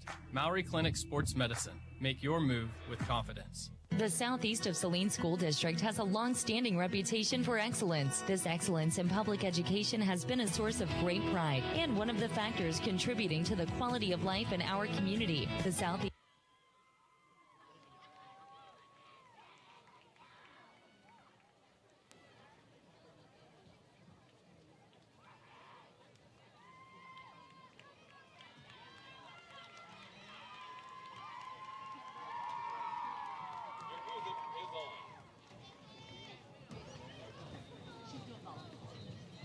Presenting your Southeast of Saline feature twirler, Mackenzie Soul.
Top 5, Braden Walker again, first overall, the junior, posting a really good time once again on Thursday. Jacob Bircher behind him, Jacob Taney, Brooks Carlin, Zachary Carlin again, almost a carbon copy of what the Trojans were able to do in Wamego at Bueller. So a very productive couple of meets there for Southeast of Saline as they are out just tearing it up right now against larger competition. And I know Coach Castleman loves to do that. He loves to test his runners. He loves to get a feel for what's going on in those upper classes and test their mettle, so to speak. A very productive week last Saturday and also Thursday this past week for Southeast of Saline. Yeah, you probably touched on it. We got to catch up with him a little bit. Last night, as he showed up, obviously, with the game getting in, but it's just, you know, you and I talked about it waking up on a Saturday.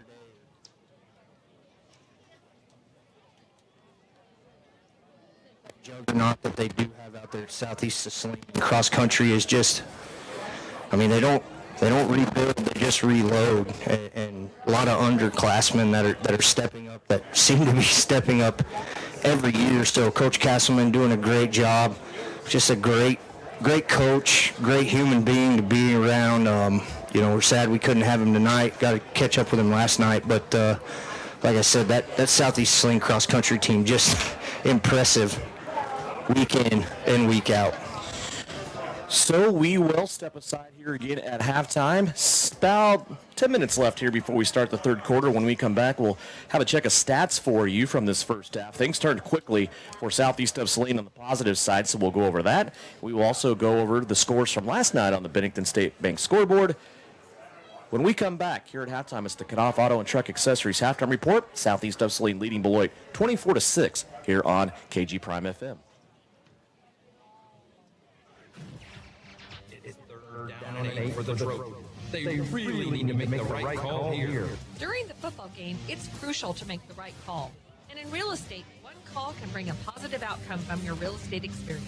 Whether you're looking for rural property, upsizing to make room for the family, downsizing, or acquiring investment property, call Winnell Garrettson at Salina Homes. What a call! Touchdown! Buy or sell, call Winnell.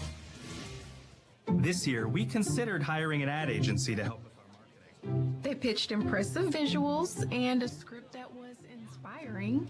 And exotic animal mascots to help grab your attention. In the end, we just decided to tell it to you straight. Shelter Insurance has award-winning customer service at affordable rates. Plus, our local agents are there to help you understand what coverage you need. Hey, Salina, come see us at the Kelly Kitchener Agency near the intersection of Cloud and Ohio. We want to be your Salina, Kansas insurance agent. Fall is the absolute best time for the experts at Commercial Tire Centers to look over your vehicle. Summer was tough on your tires, and winter's coming on strong. You don't want to be left stranded with tires that aren't performing. Car, truck, SUV, trailers, farm, and big rigs. Commercial Tire will help you keep safe and productive. Commercial Tire Centers, West Crawford and North 9th in Salina. Commercial Tire Centers, where service is everything. Whether on the field, court, or operating room, experience matters. A coach loves an experienced team, just like a patient values an experienced doctor. Salina Ortho has ABOS board-certified physicians with over 50 years of combined service. If you need help staying active, or maybe you just want to discuss the newest techniques and services that Salina Ortho provides, or you want to see one of their trusted physicians, visit salinaortho.com. Come see Salina Ortho, your voice, your choice, past, present, and future. You're listening to Southeast of Saline Football. Back here on KG Prime FM, also live stream video on SalinaPost.com, brought to you by Salina Ortho. And Russ, some games, most of them got in last night, other than Southeast of Saline, and then Sacred Heart had a game that got scrubbed, unfortunately, for the Knights. Check out our Bennington State Bank scoreboard here at the half. Yeah, I actually had one in the county that played on Thursday, the 8-man out at El Saline, and El Saline beating Norwich 52-6, and that game ending with roughly 10 minutes and 40 seconds left to go in the third quarter. Salina Central with a big win against Campus last night, 48-0, and I believe the quarterback Gordon 8 for 8, 5 touchdowns, 216 yards for Salina Central last night. So a good outing by Central. Derby ruining Salina South's homecoming 59-7. Abilene able to come away with a big win against Concordia 37-7. You mentioned it, Sacred Heart and Pleasanton, that game being played in Council Grove. Got canceled, will not be made up, so that is a no score there. Riley County gets Chapman 28-22. Ellsworth in a really, really good game, Devin, against Minneapolis 26-21. Marion beats Bennington 46-8, and then the Gorillas of Solomon just took a thumping last night from Frankfurt 76-0. Yeah, and if you want to go back and watch that Minneapolis-Ellsworth game, it was a really good high school football game. A couple of good teams from the NCAA going at it. It is actually archived on Salina Post YouTube page. You can go watch that on demand at any time. And then also what we got out of the Sacred Heart Pleasanton game, too. You can also check that out on the YouTube page of Salina Post Sports.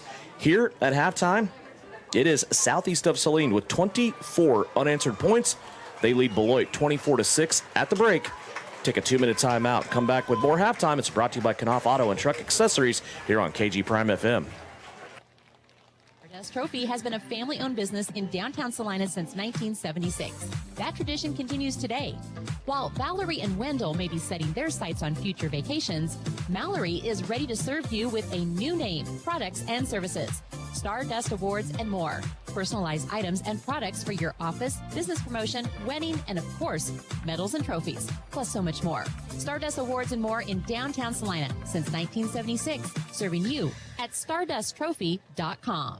Knopf Auto and Truck Accessories. Everything to bling out your ride in one place, including top quality lift kits, wheels and tires, bumpers, Jeep accessories, fender flares, bed covers, bed liners, step bars, even custom painting. Knopf Auto is the and soil dealer and has many synthetics and filters in stock. Visit Knopf Auto on Facebook for specials, great ideas, and let them make your truck stick out in a crowd. Knopf Auto and Truck Accessories, supporting the southeast of Saline Trojans.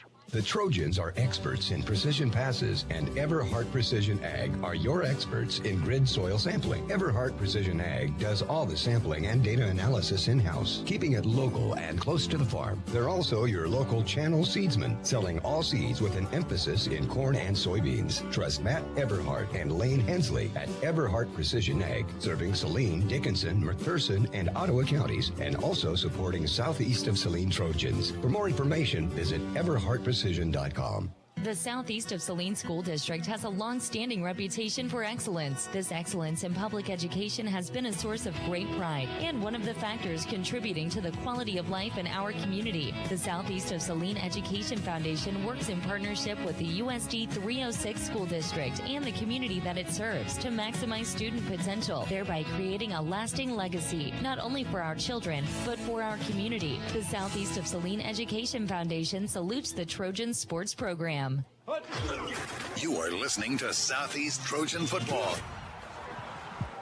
Welcome back here on KG Prime FM. Halftime, 24-6. Southeast of Saline as we go through offensive stats from the first half, brought to you by the Bank of Tesket. First, go over the Beloit Trojan offensive stats. Boy, Beloit really had this moving in the first couple of drives that they had. 2 long drives that started within the 10-yard line. And they were able to muster out of those drives 2 of 3 passing from Jackson Weston, a 30-yarder and a 13-yarder. The 30-yarder was caught by Brody Litton, and Jacob Hand caught the 13-yarder. So Jackson Weston at halftime, 2 of 3 throwing the football, 43 yards, no touchdowns, and an interception. Rushing the football, Joel Rexroad has the lone touchdown for Beloit. It was a 72-yarder. He finishes the half with 18 carries, 138 yards. Jennings Sloan, the other ball carrier for Beloit, 4 carries, 12 yards. For Southeast of Saline, throwing the football, Gannon Jacobson. He's been sensational so far in this game, 9 of 12 throwing the football for Gannon. He has 111 yards, 3 touchdowns, no interceptions. 2 of those touchdowns have gone to Tucker Thaxton, who has 2 catches, 1 of 30 and 1 of 10 yards, both of them for touchdowns. Then you have Evan Watkins with 3 catches, 39 yards. Watkins also with a touchdown. Then Caden Berrigan, 3 catches, 32 yards. Rushing the football. The rushing game's been a little quiet here against this big Beloit front. Grady Gebhardt hits the half, 7 carries, 41 yards. Gannon Jacobson, 3 carries, 10 yards. All in all, for Southeast of Saline, 51 yards rushing, while Beloit has 150. However, Southeast of Saline with 111 yards passing, Beloit with 43. Total offense at the half, Southeast of Saline with 162, Beloit with 193. Southeast with the big edge on the scoreboard, 24-6. And I think the keys to the second half, as we're a minute away here still from kicking, is on the defensive side of the ball. You got to tackle better. You have to fill the A and the B gap and get Rexroad down before he gets 4 to 5 yards every carry. Want to remind you, saw it on the screen there, Gypsum Fall Festival coming up Saturday, October 19th. For a complete list of times and events, check out the Facebook page at Gypsum Valley Booster Club. Lots of events going on. Got Russ registered for the arm wrestling tournament. I'm going to eat some food, watch the parade. Excuse me, what? Take the motorbike out for the motorcycle show. I'm just bringing the guns to the gun show, apparently, in the arm wrestling competition. Look out. Southeast ready to return. We are not seeing Grady Gebhardt on the return team. It will be, instead, Tucker Thaxton along with Canyon Douglas. Boy, Canyon had a little explosion there in the second quarter with his offense as well, didn't he? Had an interception on defense. Covered the onside kick also.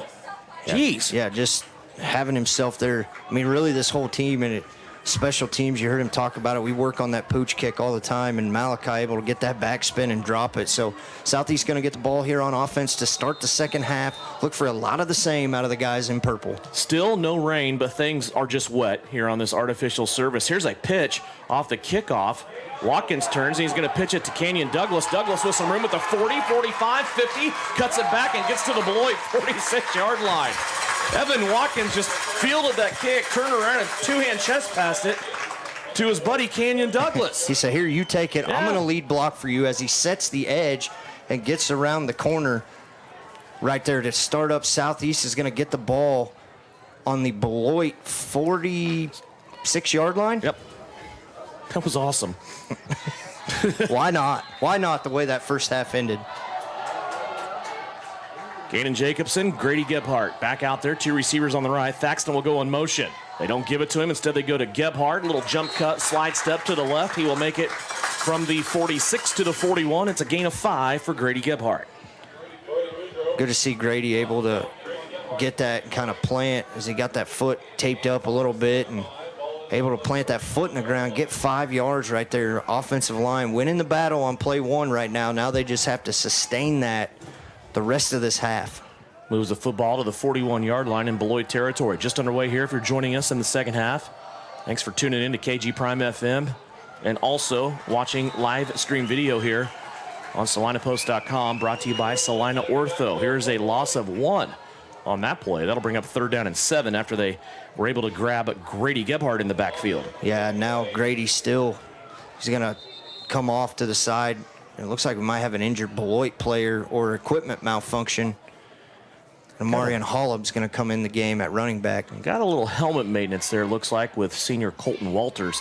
He came into this game as Beloit's leading tackler so far on the season. Came into this game with 12 tackles in the first 2 games, 2 tackles for loss, and a quarterback sack. 3rd down and 7. Here for Southeast of Saline. From the 44-yard line. Jacobson rolling out, being chased, has that ball ready to go. He's rolling left. Now he's going to go down the sideline. He's going to reach the football out maybe to the 41. They're going to say he stepped out at the 42. It's only a gain of 2 and brings up 4th down. Yeah, and if he's able to, the defensive end on that far side over there, maybe Eli Johnson kind of got a beat and got around on it, but Caden Berrigan was coming down the middle of the field as it looks like they're going to bring out the punt team that we just don't see very often for the guys in purple. Yeah, James Friesen, Killian Vaughn, a couple other Trojans on this punt team that are out there. Tiernan Potachik, another guy. As Evan Watkins stands back at his own 45-yard line. Ready to punt. No wind to speak of here in this game as that has gone away. This is another great punt. It's going to bounce at the 10, but go right past Rex Road into the end zone here on the south end of the field at Kansas Wesleyan. And it'll be 1st down and 10 for Beloit as they will come out and start at their own 20-yard line. So an empty possession there for Southeast of Saline as they turn it over on a punt back to the Beloit Trojans, and we will see Joel Rexroad and company once again. See if this front 3, Deacon, Bear, Weller, Brody Chambers, able to kind of bear down there in the middle and hold their own in the trenches against this much bigger Beloit offensive line. 2 wide receivers to the left for the Beloit Trojans. Rexroad, left hip of his quarterback, Jackson Weston. Weston takes the snap, gives it to Rexroad, and he is going to get through a crowd. Actually, maybe not Rexroad. Maybe that's the fullback, Jennings, once again. And it is. Yeah, a little misdirection over there, doing a really good job. Jennings able to kind of disguise himself. It's not like a full reverse. He kind of stays and blocks and lets Rexroad go in front of him and then just kind of comes around and takes the ball from the quarterback. So good design and misdirection. You got to get push if you're on that defensive line, though, to kind of disrupt that play. Jennings Sloan, 185-pound senior. Already his 5th carry of the night. He only carried the ball 8 times in their first 2 games combined. Rexroad started out as a receiver. Now he's going to go end around, has some space, and he's going to be caught from behind by Evan Watkins. Amarian Hollab got him up front. Also Hopkins in there as well.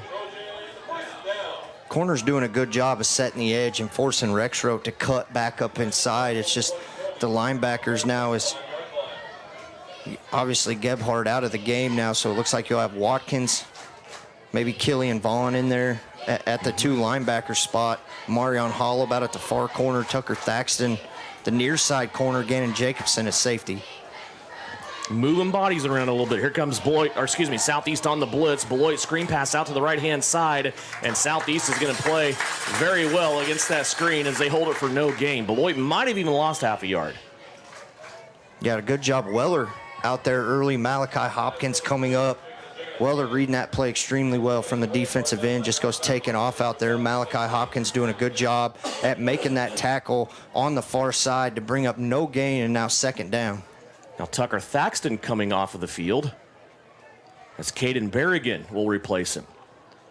Berrigan will be the corner opposite of Malachi Hopkins.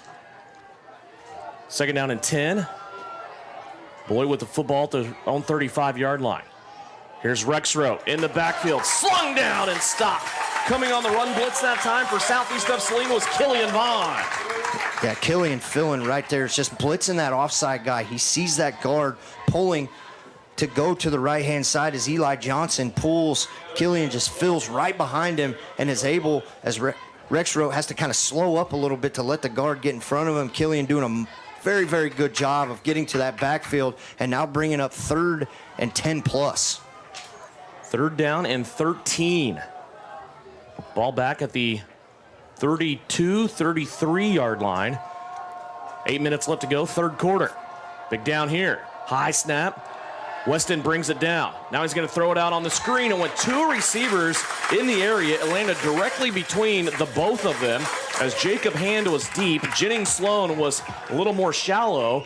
Safety Gannon Jacobson and linebacker Killian Vaughn both on the scene. Yeah, and Kenyon Douglas getting pressure on that outside, kind of that delayed blitz as he rolled out right in front of him, not giving him time to throw. And now Beloit, I believe, going to be their first punt of the night. I think so. 6'6" Eli Johnson back to punt it away. It'll be Jacobson and Thaxton back deep. Johnson puts his foot into this. High, spiraling kick. Jacobson takes it as the 2 kind of fight over it there. Not good communication between the 2 SES deep men. And Southeast of Saline will take it here at the 25. And you see Chance Potacek doing the hand wave like he has a puppet saying, hey, you guys got to talk through that, huh? I'm baseball coach now. Yeah, I mean, exactly. And that very dangerous right there, as there was also a defender right there. So you maybe want to have one kind of either pick up the defensive guy or just get out of the way and let that go, as now Southeast is going to start on their own 25-yard line. So Southeast gets it back after they were unable to do anything on their first drive of the game, or excuse me, of the half. They also hold Beloit. So they have it back now. Gannon Jacobson out there with his offense. First down and 10. Jacobson wants to roll it out to the right. Berrigan on a stop route right as he crosses the 30-yard line. Will have it on a gain of 6. Kendall Berrigan, his 4th catch of the night. Caden. Excuse me, Caden, yes. Yeah, just I don't want to call we just start calling him KB because I like that name. I like KB. That works for him, but offensive line doing a good job. Gannon rolling out, did a good job setting his feet, really turning and squaring his shoulders up to Caden Berrigan and putting a little zip on that ball. Second down after a gain of 6. 2nd and 4. 2 receivers to the left. The fake to Amarion Hollab. Jacobson has to string it out to the defense, and he's going to take a hit, but it's right at the sticks, and Jacobson's going to win that battle. Coming over and closing in on it for the Beloit Trojans was corner Ashton Bletcher, and they're going to have Jacobson right at the line for a first down. They're going to give it to him on a gain of 4.2. Yeah, just had to get the nose of the football to the 35-yard line.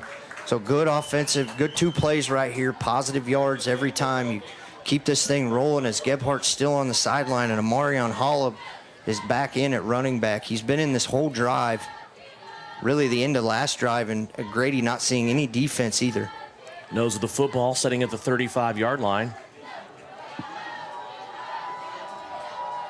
Here's Jacobson handing it off to Hollab. Slide step, jump to the outside, and a flag comes in from the lead official. The white hat standing in the offensive backfield threw that one in underhanded.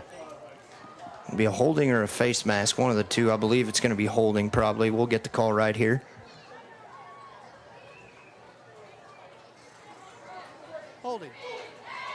offense. That'll be a 10-yard penalty. Replay, first down. So Southeast will have to back up 10 here and replay that down. And once again, another first down penalty and having to play from 1st and 15 plus once again. Playing behind the sticks a lot tonight. Probably the most penalties we've seen on Southeast. That's what I was going to say, Russ. You walked me right into it. This is a team that had one penalty last week. Yeah. One. Here's Jacobson rolling out. Holla blocking out in front. Jacobson throws it up high, and look at that catch. Over there on the far sideline, rising up and plucking that football out of the air is Tucker Thaxton. Old 2-2 climbing 2 steps higher on the ladder to go up higher than everybody else and get that one for a gain of about 12 yards to bring up 2nd and 8. But Gannon looking much better at the quarterback spot, not throwing into traffic. Throw it up where only your guy can go get it. Makes a 2nd down and 8. That's the 3rd catch of the night for Tucker Thaxton. Low snap. Jacobson has it. Pitch out to Marian Hollab. Hollab tests the waters. Now he's going to bounce it out. Has to leap over a Beloit defender that lands on his own guy out here blocking for him, Malachi Hopkins. There was a Beloit player that had a handful of jersey on a Marian Hollab and pulled him down. And it's going to go after all of that for gain of 2. A yard. Yeah, 2 yards. But he tried. He had the right idea to jump up and go over Malachi and Caden over there, but the defender just had enough of that 3 and the 9 on the back of his jersey and kind of jumped up in the air and looked like he hit a brick wall and came straight back down. And that would have been interesting because legally in high school football, you cannot hurdle a tackler, but he was hurdling other people that were laying on the ground. 3rd down here and 6 for Southeast of Saline. Play action to Hollab, and Jacobson wanted Thaxton on the slant. Thaxton was open, but that ball got knocked down right at the line of scrimmage. Boy, Tucker might have been still running if he could have got that ball out of there, but a lot of traffic around Gannon Jacobson that time. First incomplete pass of the 2nd half. Yeah, he would have been open, but that ball had to come out when it did because Joel Rexroth was standing back there just kind of out of the picture waiting for that one. So going to bring in Evan Watkins now to punt again. So busiest Evan's been in a game in a while. He's going to punt it off here to Joel Rexroth, who's standing back with his heels at his own 30. A little bit of heat by Beloit that time. This punt's going to take a left turn, stay in bounds, take a Southeast of Saline roll, and it's really probably a pretty good punt when it's all said and done by Evan Watkins. It's going to put Beloit here starting their drive at the 33. So not bad there for Southeast of Saline. Could have been worse. Yeah, punt almost blocked up there as Watkins was able to get it out.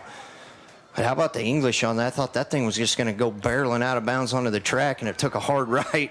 Came back onto the turf, so saving a couple yards there. There's now 5:43 left to go in the 3rd quarter. Beloit getting the ball back once again. Really not a bad night now, right? The wind non-existent. It's not raining currently.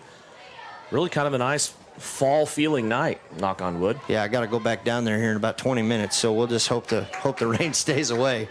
From the 33, Beloit, 2 receivers to the left. Jackson Weston wants to throw, has a man running it out. He is hit immediately by Canyon Douglas.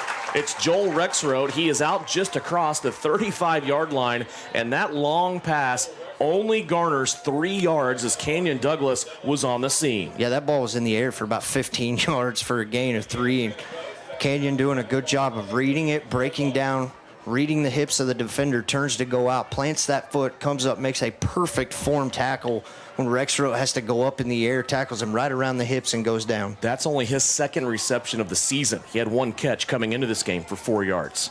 It's probably half the team's catches coming into tonight as little as they throw the football. 5 minutes left to go. Beloit now shifting all around, all the skill players shifting.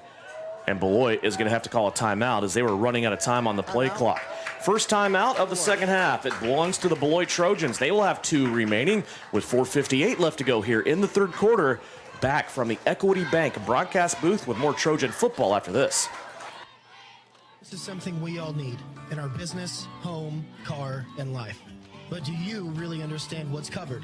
And most importantly, what you are paying for? Hi, this is Rob Carlson in the Salina office of Smart Insurance. Change is good, especially if you haven't looked at your insurance policy lately. I can help you understand what you need and where the gaps are in your coverage. We provide free quotes and take pride in looking out for you. Smart Insurance, with locations in Salina, Abilene, and Harrington.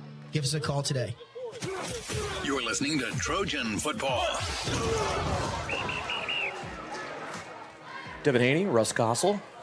Saturday high school football here on the Eagle Network of Sports.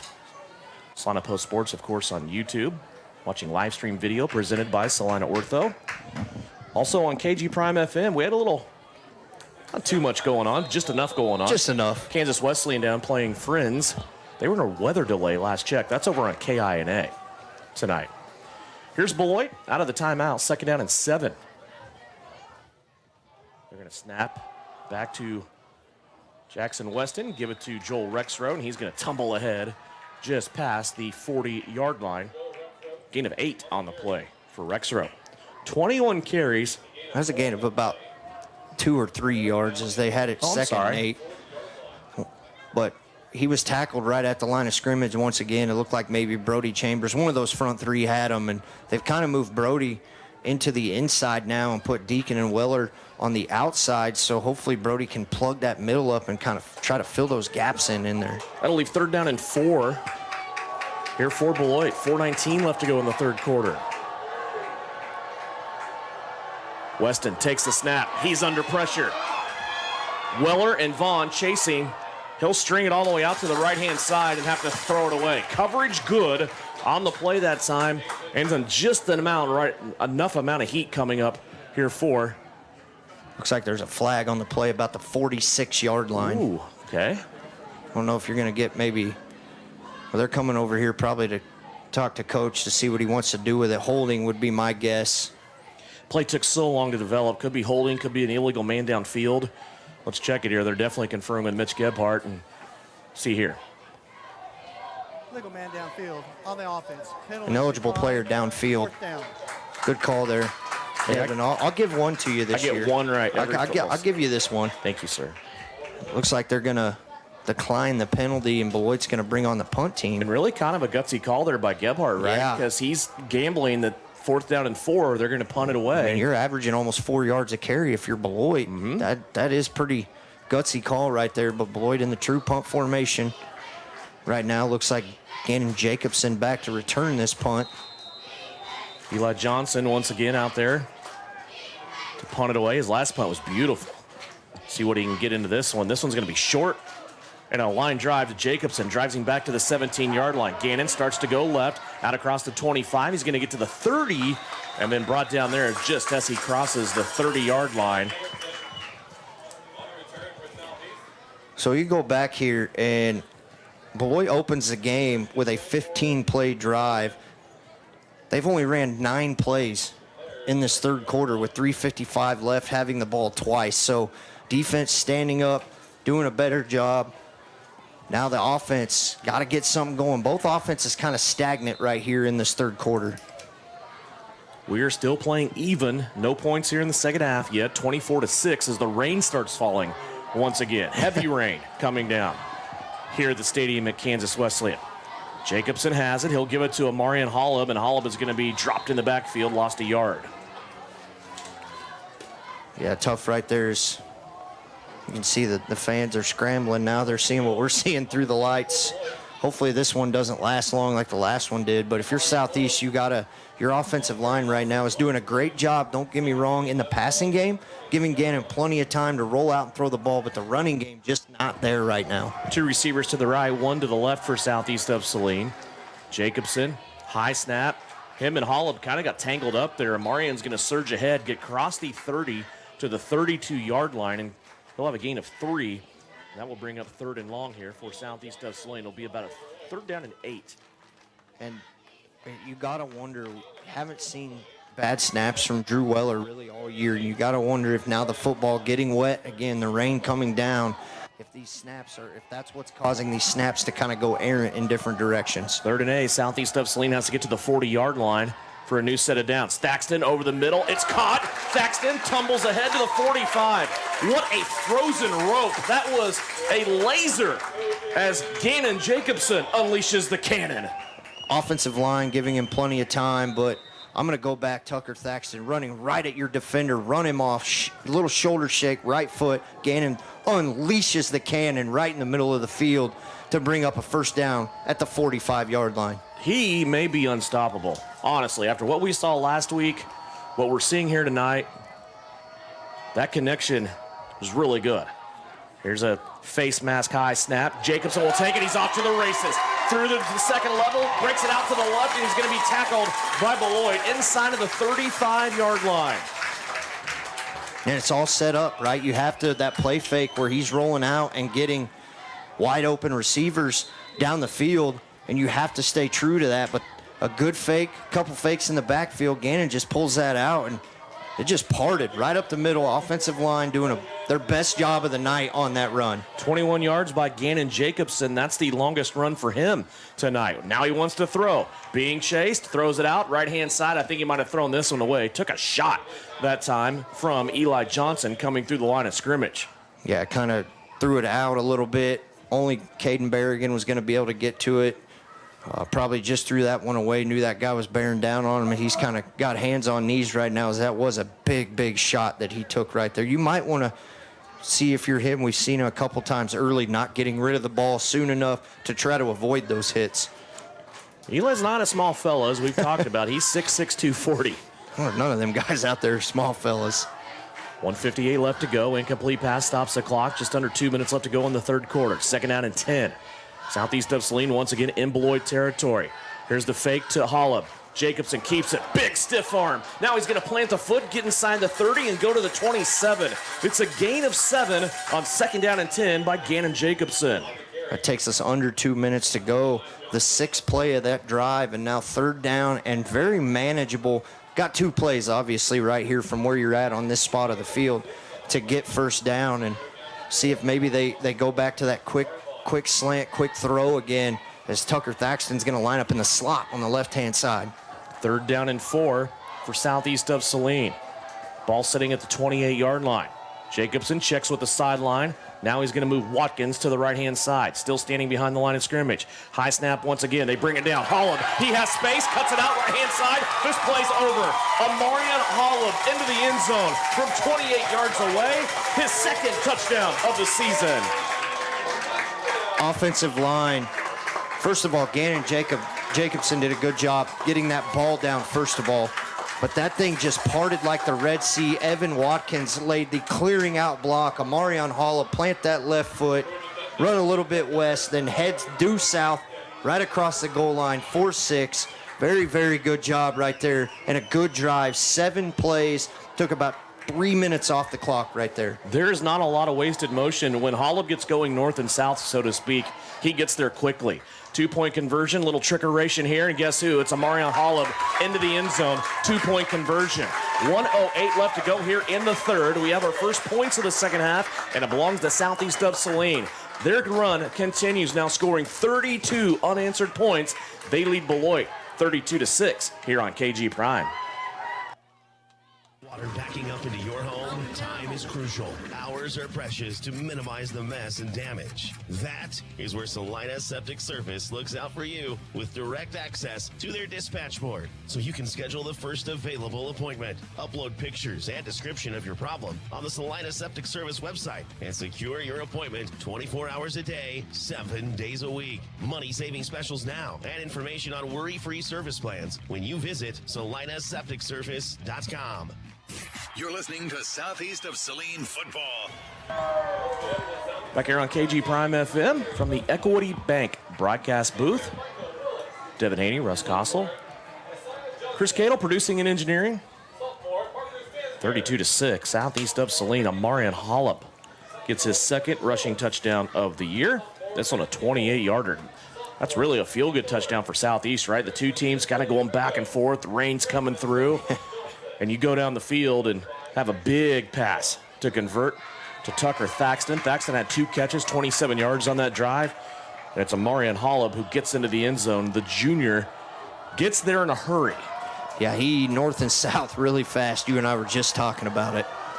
Here's Hopkins. That pop-up kick once again, and it's free. Beloit let it loose. It's going to be loose down to the 23-yard line, and there is Evan Watkins again to cover it up. He and Tiernan Potacek down there for Southeast of Saline. Beloit having trouble with that, and I'm sure looking up into the water coming down out of the sky does not help at all, but Southeast of Saline put them in jeopardy once again, and Beloit's going to have to come out with 66 seconds left here in the third quarter and take over a drive that will start at their own 23-yard line. And just taking a peek at the weather, this may be what we get for the rest of this game, the way the rain's coming down. So see if I can maybe interview Mitch underneath the athletic training table down there to stay dry.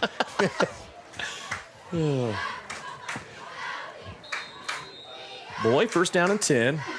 Starting back at their own 23. There's the snap to Jackson Weston. He goes to Joel Rexroth. Rexroth surges ahead to the 25. Gain of 2 on the play. Drew Weller, the tackler for Southeast of Saline. And we've talked about this for, the last 3 years. This is now the 4th year that I've been with you, that Beloit's not a team built to come back from this big of a deficit. They do not throw the football. You saw them at the end of the first half just tuck it and run, and then just kind of run the clock out. Really no intentions to try to go down the field, taking all the play clock down. And the guy in there right now playing defense and has been for the injured Grady Gebhardt is Evan Watkins. Here's a pass. It's going to be caught. Beloit gets out of a tackle. Look out. There's Joel Fuller taking it out to the 44-yard line. So Fuller that time able to get out to the 44 on a gain of 19. Yeah, and he tried to cut back in field, and you want to talk about laying the lick. Amarian Holland right there, full speed, running left to right, just laid a shot, but nonetheless, first down picked up. It's Fuller's first catch of the evening. Takes it to the 44 as they approach midfield. Final seconds here of the third period. Snap back to Jackson Weston. They go back to Rexroth. He puts his head down, big collision. He will make it to the 47-yard line on a gain of 3, and that will bring us to the end of the third period. Southeast of Saline continues their run. Another 8 points for the homestanding Trojans here on the campus of K-Dub. 32-6 our score as you listen on KG Prime FM and watch live stream video on SalinaPost.com. Brought to you by Salina Ortho. Congratulations, you're having a little girl. At that moment, everything changed.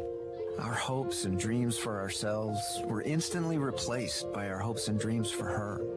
We got life insurance policies from Shelter Insurance, so that regardless of what life throws at us, we'll still be able to provide the world to her. Shelter Life Insurance Company, Columbia, Missouri. Hey, Salina, come see us at the Kelly Kitchener Agency near the intersection of Cloud and Ohio. We want to be your Salina, Kansas insurance agent. Are you looking for a local brokerage firm to help you with your Medicare, life insurance, and annuities? L&L Advisors is the #1 local Medicare supplement and insurance specialist. Medicare can be confusing. Let the experts at L&L Advisors help make sense of it. Stop by one of 3 locations in Salina or McPherson and speak to an agent about the needs of your family. L&L Advisors, main office at 717 Roach, right off Crawford, and in the Central Mall, Salina, and downtown McPherson. Based on honesty and trust, contact L&L Advisors today. You are listening to Southeast Trojan Football. Welcome back here to the campus of Kansas Wesleyan University. Southeast of Saline leads 32-6. I want to remind you about the Zombie Expedition coming up at Elite Sports Paintball Field. Go to zombieexpedition.com, see your chance that is coming up to go shoot zombies. Here's Rexroth starting out the fourth quarter, has a big run, breaks across the line of scrimmage, and then across midfield.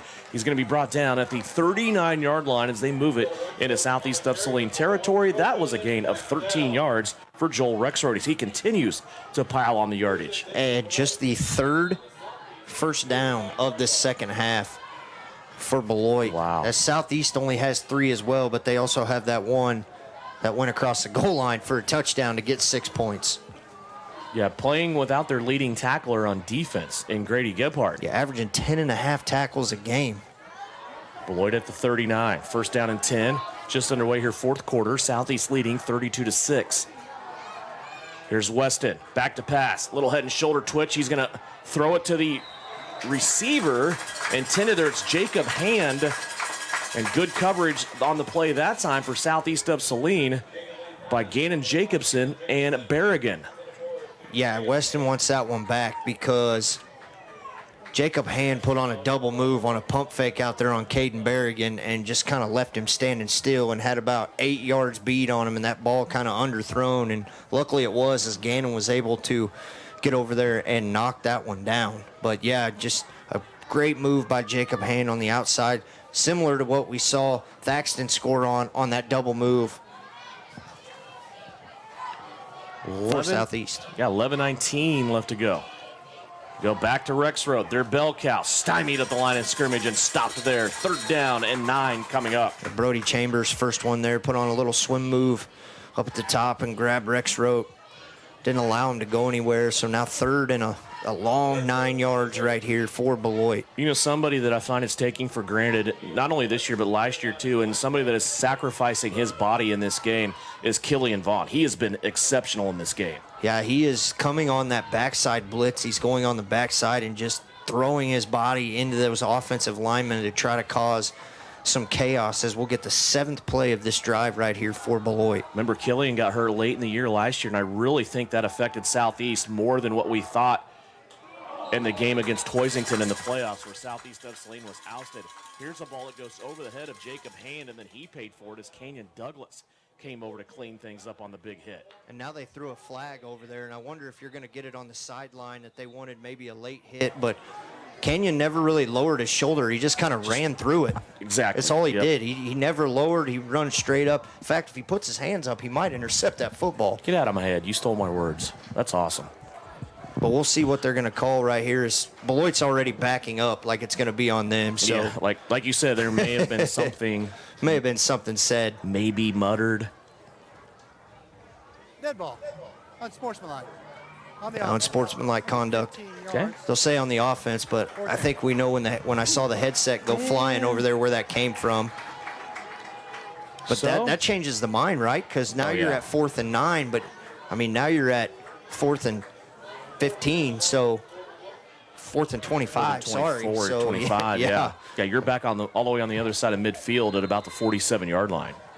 Yeah, big penalty. So now back in punt formation is Eli Johnson. Gannon Jacobson back deep. Low line drive once again. Jacobson's going to let her bounce, and it's going to take a roll and find that gold end zone here that says Kansas Wesleyan across the edge. Go to the other end. It says Coyotes, and it's in purple. The flag starts to blow again as the breeze starts to pick up. Still raining as it started raining again midway through the third quarter here. Seems like it's kind of lightened up a little bit from what it did before, but I mean, like I said, it's going to be like this the rest of the game. It's easy for us to say. Yeah, in the Equity Bank broadcast booth, it is completely dry. The dry. Yeah. 10:22 left to go. Southeast of Saline will take over. Their own 20. See what Gannon Jacobson and the boys can do here as they look to take some time off the clock and keep massaging this 32-6 lead. Their last scoring drive was a big run by Marion Hollop. They're going to go back to him here. So he crashes into the line of scrimmage and taken down. That's a good defensive play that time by Beloit's Riker Clark, senior linebacker, coming up to make the stop. Yeah, they kind of just sent the house on that one, knowing Marion was going to get the ball there and just plugging the A gap and just kind of winning the battle right there. Loss of 1 on the play. Brings up 2nd down and 11.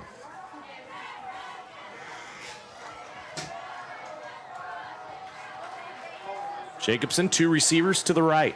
Evan Watkins stays in on the left. They'll run it. Nope, gonna pass. Jacobson on the play action comes out to Malachi Hopkins, and he is gonna be across the 25 to the 26-yard line. Malachi Hopkins fell down on that cut. He faked himself out of his shoe, got tripped up there by about the 25-yard line, but was able to get back up, compose himself, because that ball was Gannon already had that thing cocked back and ready to throw it. Did a good job getting up, making that catch to gain positive yards to bring up 3rd and about 4 right here.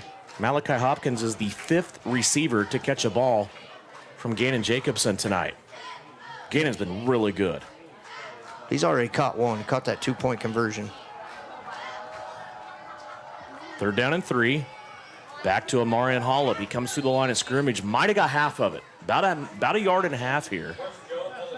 What I like to see right there is he knew he was going to get hit, but what did that young man do? Had both hands over top of that football, one underneath, the other one cradled down on top of it, knowing he was going to get hit and has to hold on to the football. Looks like we're going to get an Evan Watkins punt once again. Evan may not know how to act in this game because this is the most work I think he's had in any season. Yeah, he's kicked more tonight than I think he did all last year. Got some action last week, too, at Clay Center. Good snap. Beloit there to put some pressure on. Watkins gets it away, and it takes a good southeast bounce. Rexrow back there dancing around in the area, and then coming in and making the down is southeast of Saline. That's Tyler Bramblett, the junior flying down the field and getting that football there for the Trojans. 8:28 left to play here for Southeast of Saline, still leading Beloit 32-6. That's how you're going to flip the field right there if you're Southeast. Just kick it from one side to the other, get a good roll. Wondered out here, Kenyon Douglas got cheap shot about his own 35-yard line right in front of the ref, 70 yards away from the play by one of the offensive linemen. Hate to see kind of tempers flare like that, and obviously a clearly bigger guy taking a cheap shot. Beloit now going to take over. 8:28 left and 32-6, but those 32 all unanswered as Beloit started this game with a 6-0 lead. Two receivers to the right for Beloit. They're going to give it to Rexroad again. He's going to go into the line of scrimmage, maybe get a yard. Not much working there inside. 26 carries unofficially, 169 yards for Joel Rexroad. Stay with us in post game. It's brought to you by Commercial Tire Centers. Go over stats from this game also. A gem of the game brought to you by Vernon Jewelers, still celebrating their 140th year in business. Also an Everhart Precision Ag Precision Pass of the game. Some fun ones to talk about in this one. Yeah, we got a lot to choose from tonight. 1 yard on first down, out to the 23-yard line, brings up. Second down and 9. Two receivers now go to the left. They stick with Rexroad. He'll come through the line of scrimmage this time, get a first down, and then he's going to be gang tackled by the Southeast of Saline secondary at the 35. That was a quick gain of 12 for Joel Rexroad. And I can't imagine the coaching staff for Southeast is going to be happy. Yeah, you're happy you're more than likely going to come away with the win, but Rexroad just kind of running all over your defense really this whole game. Rexroad and Jacobson came in as two really feature players in this game. Excuse me, Rexroad and Gebhardt. Gebhardt was actually 4th in the state all classes in rushing yards through the first 2 weeks. Here's a ball that's dropped out on the edge, a big hit late on that time by Malachi Hopkins. And he jars that ball incomplete. Might have been dropped before he got there, though. Yeah, it was real close if it wasn't, but he took a shot. Malachi did a good job putting that foot in the ground, coming back up, timing that play. Almost perfect right there to jar that ball loose now to bring up 2nd and 10. Will stop the clock with 7:12 left to go in the 4th. Ball sitting at the 35-yard line. Beloit at their own 35. Here's the give. Little hesitation run this time. Coming through the line of scrimmage for Beloit. That's the first carry of the day for Ashton Bletcher. He will get about 2 yards. Bryson Lippold coming up to make that tackle. Once again, Beloit no hurry. Slowly, methodical, getting the play in. Could have fooled me. They were down 32-6. A couple of the Southeast cheerleaders wearing trash bags. Some people call them ponchos. I need to borrow one of those. Maybe they'll help you out. Here's Bletcher again. He will maybe get a yard on the play. 4th down and 7 coming up here. Looks like the punt team's going to come back on for Beloit. 6:15 left to go. Eli Johnson back out on punt formation. Gannon Jacobson back deep. Gannon's been busy tonight. Helping out, plugging some holes here with the absence of Grady Gebhardt. Gannon with a fair catch. It's going to drive him back to the 20-yard line, and that's where his offense will come out to take over with 6:03 left to go here in this contest. 32-6, Southeast of Saline. Really a game of about 4 minutes for Southeast. You get that swing of 24 points in about 4 minutes there to end the first half that kind of really flipped this game on its head. Yeah, it happened quick. Boy, Southeast, there was a section of about 5 minutes of this game. They owned it. They scored 2 touchdowns within 13 seconds of each other. 6:03 left to go here. Jacobson end around, look out. Here comes an end around carry. All the way out across midfield by Kenyon Douglas. Douglas going from right to left that time. Brought the football all the way out to the 50, and it's a gain of 30 yards for KD. Yeah, Deacon Bear and Ian Nicholson really clearing the hole out there. You got a guy, Amarian Hollum, with the speed he has, just got enough of a chip, and Rexroth was able to stop him there short as Southeast still looking to go quick. They ain't even got the chain set yet. Waiting on them to get that figured out over there. Get the thumbs up from the side judge over on that side. The knee brace, we're on the reminder of Kenyon Douglas, and his season got cut short last year in the third game of the year. Boy, he's such an asset to this team. We've seen it here in this game. There's the fake end around to Kenyon that time, going the other way. Jacobson's going to keep it, and he spun around on a gain of 9. Almost to the first down sticks at the 41. Yeah, and I thought they were going to go first play left to Douglas, second play right to Douglas, and a good setup play right there for Gannon to pull that one in and get 9 yards, really gash the center of this Beloit defense. Second down and about half a yard here. Southeast of Saline on offense as they drive it into Beloit land once again. Ball setting just inside of the 41. Everybody wearing purple taking their time, staring over here at the sideline. Play clock down to 10. 2 receivers on the left. Barry going to solo to the right. They'll move Douglas in motion again. They give it to him. Kenyon looking for some space, and he is going to be driven back, and then he surges ahead, and he is able to get back to the original line of scrimmage. And that'll take us inside 5 minutes left to play. Yeah, just kind of followed his blockers right there, didn't outrun them, just stayed behind him and did a good job really to not lose yardage on that play. So now it'll bring up 3rd and 1. This looks like we're going to stack trips over here to the near side of the field. Douglas, Berrigan, Hopkins all on the left. Tucker Thaxton not on the field right now. Jacobson turns, gives it to Hollub. Amarian runs in right into Brody Litton, and he's going to be short by about a football here. He had a little bit of a surge there as the rain looks like it's getting heavier now. It looks like it's going to be 4th and about a football for Southeast of Saline. Yeah, the rain getting a little heavier. The wind kind of died down a little bit as now the rain looks to appear to be falling straight down. So we'll assess the rain here in about the next 4 minutes if we get comments from Mitch Gebhardt after this game's over. What? Oh, I'm sure I'll go down there. Just have to keep you in suspense. You don't have to. Boss said so. Microphones are expensive, bud.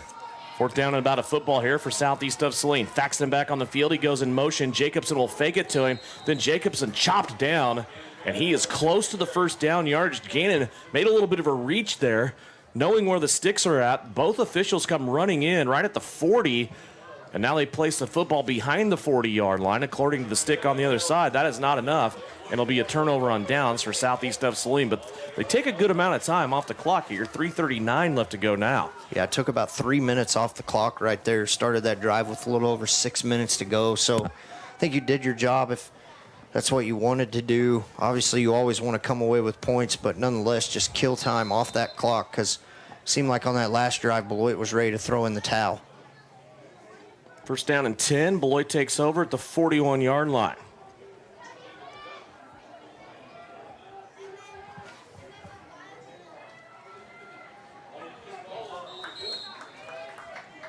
Run right up the middle here for Beloit. I think they're giving Rexroth the rest of the night off. He probably needs the rest of the night off. Had a great game, though. 27 carries, unofficially 181 on the ground. Has their only touchdown. That came on a 72-yard carry back early second quarter. That was Ashton Bletcher again. Gain of 1 on the play for him. He's carried the ball 3 times here in relief duty. Yeah, I'm probably going to get a lot of these carries as once again Beloit in no hurry to speed this thing up, down 32-6, just under 3 minutes to go now. Nose of the football to 42. And this play will be whistled dead. Looks like Beloit's going to call a timeout. It's their second of the second half. That'll leave them with 1 remaining, 2:50 left to go. Just under 3 minutes from the Equity Bank broadcast booth. We'll be back with more Trojan football after this on KG Prime.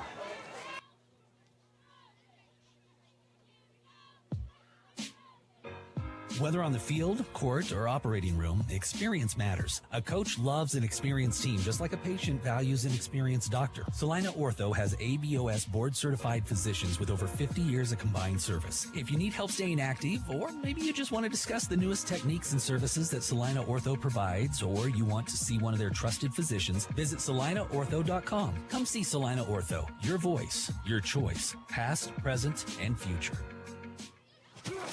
You're listening to Trojan Football. Don't forget, Football Fridays on KINA start at 6 o'clock. They go all the way to 11 o'clock. Have the Friday night high school football preview show from 6 to 6:30. It's presented by Kansas Wesleyan. Here's Bletcher again off the left-hand side. Going to gain about 4 on that play. Give him 5. 9 yards on 4 carries. If you like the schedule Southeast has been keeping, playing kind of these, what I would call upper echelon schools. They took on a undefeated team in Clay Center, one of the better teams, I believe, in Class 3A. Take on a 2-0 Beloit team here tonight. Things won't change next week, as we will go to a place that has some recent history in the playoffs for Southeast. The Southeast of Saline will hit the road next week and visit the Kingman Eagles. That'll be a heck of a game. Remember, double overtime loss in the playoffs. Right to go to the state championship game. So after Rock Creek was not available to play, after the schedule flipped, Coach Mitch Gebhardt thought, well, why not Kingman? I like it. Yeah, always going to find somebody to play up. And, you know, Clay Center undefeated, really good team, you know, going up there last week. This Beloit team's sound. Obviously run the ball all over the field. Just, I mean, it maybe set the tone, that 15-play drive to start the game. But more importantly, they come away with no points, as you're going to get 4th down and about 5 right here. Beloit trying to keep this final drive alive, maybe the final drive for them. Little pump fake going down the left-hand sideline. Ball in the air, and it's going to be incomplete. And Beloit's going to turn it over on downs. Looking down the left-hand sideline that time to Jacob Hand. And he was unable to get a hand on it. That's a freshman out there at wide receiver for Beloit. He is their leading receiver. 1 catch for 13 yards tonight, but he cannot bring that in. And that's going to turn the ball back over to Southeast of Saline with 1:17 left to play. Southeast leading 32-6. You wonder right here if you're just going to go into victory formation and take a knee. That's exactly what it looks like is going to happen. Yeah, I think both these squads, it's been a long 2 days, right? Especially for Beloit. You go all the way to the campus of Southeast, go home, you got to come back today. I think both these teams are ready to call it a weekend and get some well-needed rest, as a knee attained there by Southeast of Saline as they continue to run this clock down. Probably have to take 2 more. This win for Southeast at 32-6 now, it's going to be the 7th win in a row, which is really crazy, unbelievable to think about. And it's the 4th go-ahead. 5th game in a row now where they've given up 6 points or less.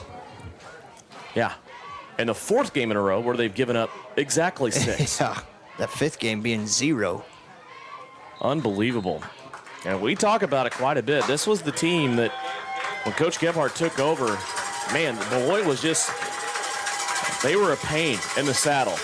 But they have quickly flipped this around as we are at the end of this game. 32-6 our final scores. The final seconds wrap off. Southeast of Saline will get their 3rd victory of the season. They will move to 3-0. Beloit suffers their first loss of the season. They will move to 2-1. When we come back, the Commercial Tire Center's postgame show, as we'll go over final numbers of this contest. We will also have a couple of different plays to talk about here. The Vernon Jewelers Gym of the Game is one of them when we come back after a Southeast of Saline Trojan victory, 32-6 here on KG Prime.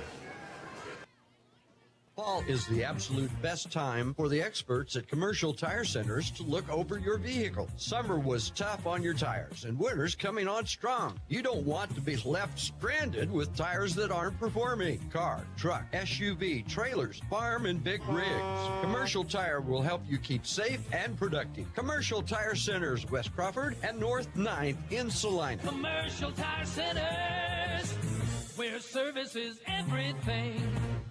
We've all dreamt of being able to remove some of our localized excess fat, but now we can also move it to other parts of our body. Imagine being able to take some of your excess arm or thigh fat and use it to enhance the size and shape of your breast, or removing that little belly pouch and using it to give your face its natural volume and contour back. At Salina Medical Aesthetics, the possibilities are truly endless. Is Beautiful right for you? Contact Salina Medical Aesthetics for a free consultation with one of our certified physicians. SalinaMedAesthetics.org. When it rains, it pours, so it's important for you to get coverage that meets your needs. The team at Kniper Agency with Farmers Insurance can help you understand your options so you can prepare for what the forecast brings. We know a thing or two because we've seen a thing or two. Learn more by calling Stephanie, Morgan, or Tiffany at the Kniper Agency at 825-8419 to find out how they can help you protect the things that matter most to you. We are farmers. Underwritten by Farmers Truck Fire Insurance Exchanges and Affiliates. Products not available in every state. Visit Suburban Appliance Center in Salina to see the Whirlpool washer with 2 ways to wash, thanks to the 2-in-1 removable agitator. With a flexible capacity, you can take the agitator out for bulky loads or keep it in for items like jeans. Shop now at Suburban Appliance Center and get twice the washer you have at home. Suburban Appliance Center in Salina, located at 1900 South 9th Street, or check them out at suburbanappliancecenter.com. Time for the Trojan postgame show on KINA Sports.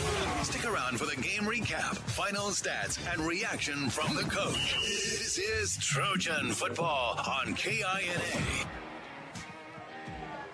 Back here on the Eagle network of stations, including KG Prime FM, who was so gracious to house Southeast Saline football here tonight in a 32-6 Southeast Saline Trojan win. Coaches in their final comments right now with their teams, and we'll catch up with Mitch Gebhardt later in the week next week as we prepare for the next road trip going to Kingman on Friday night. Some final numbers here for you, though, in the Commercial Tires postgame show. These final offensive numbers brought to you by the Bank of Tesket.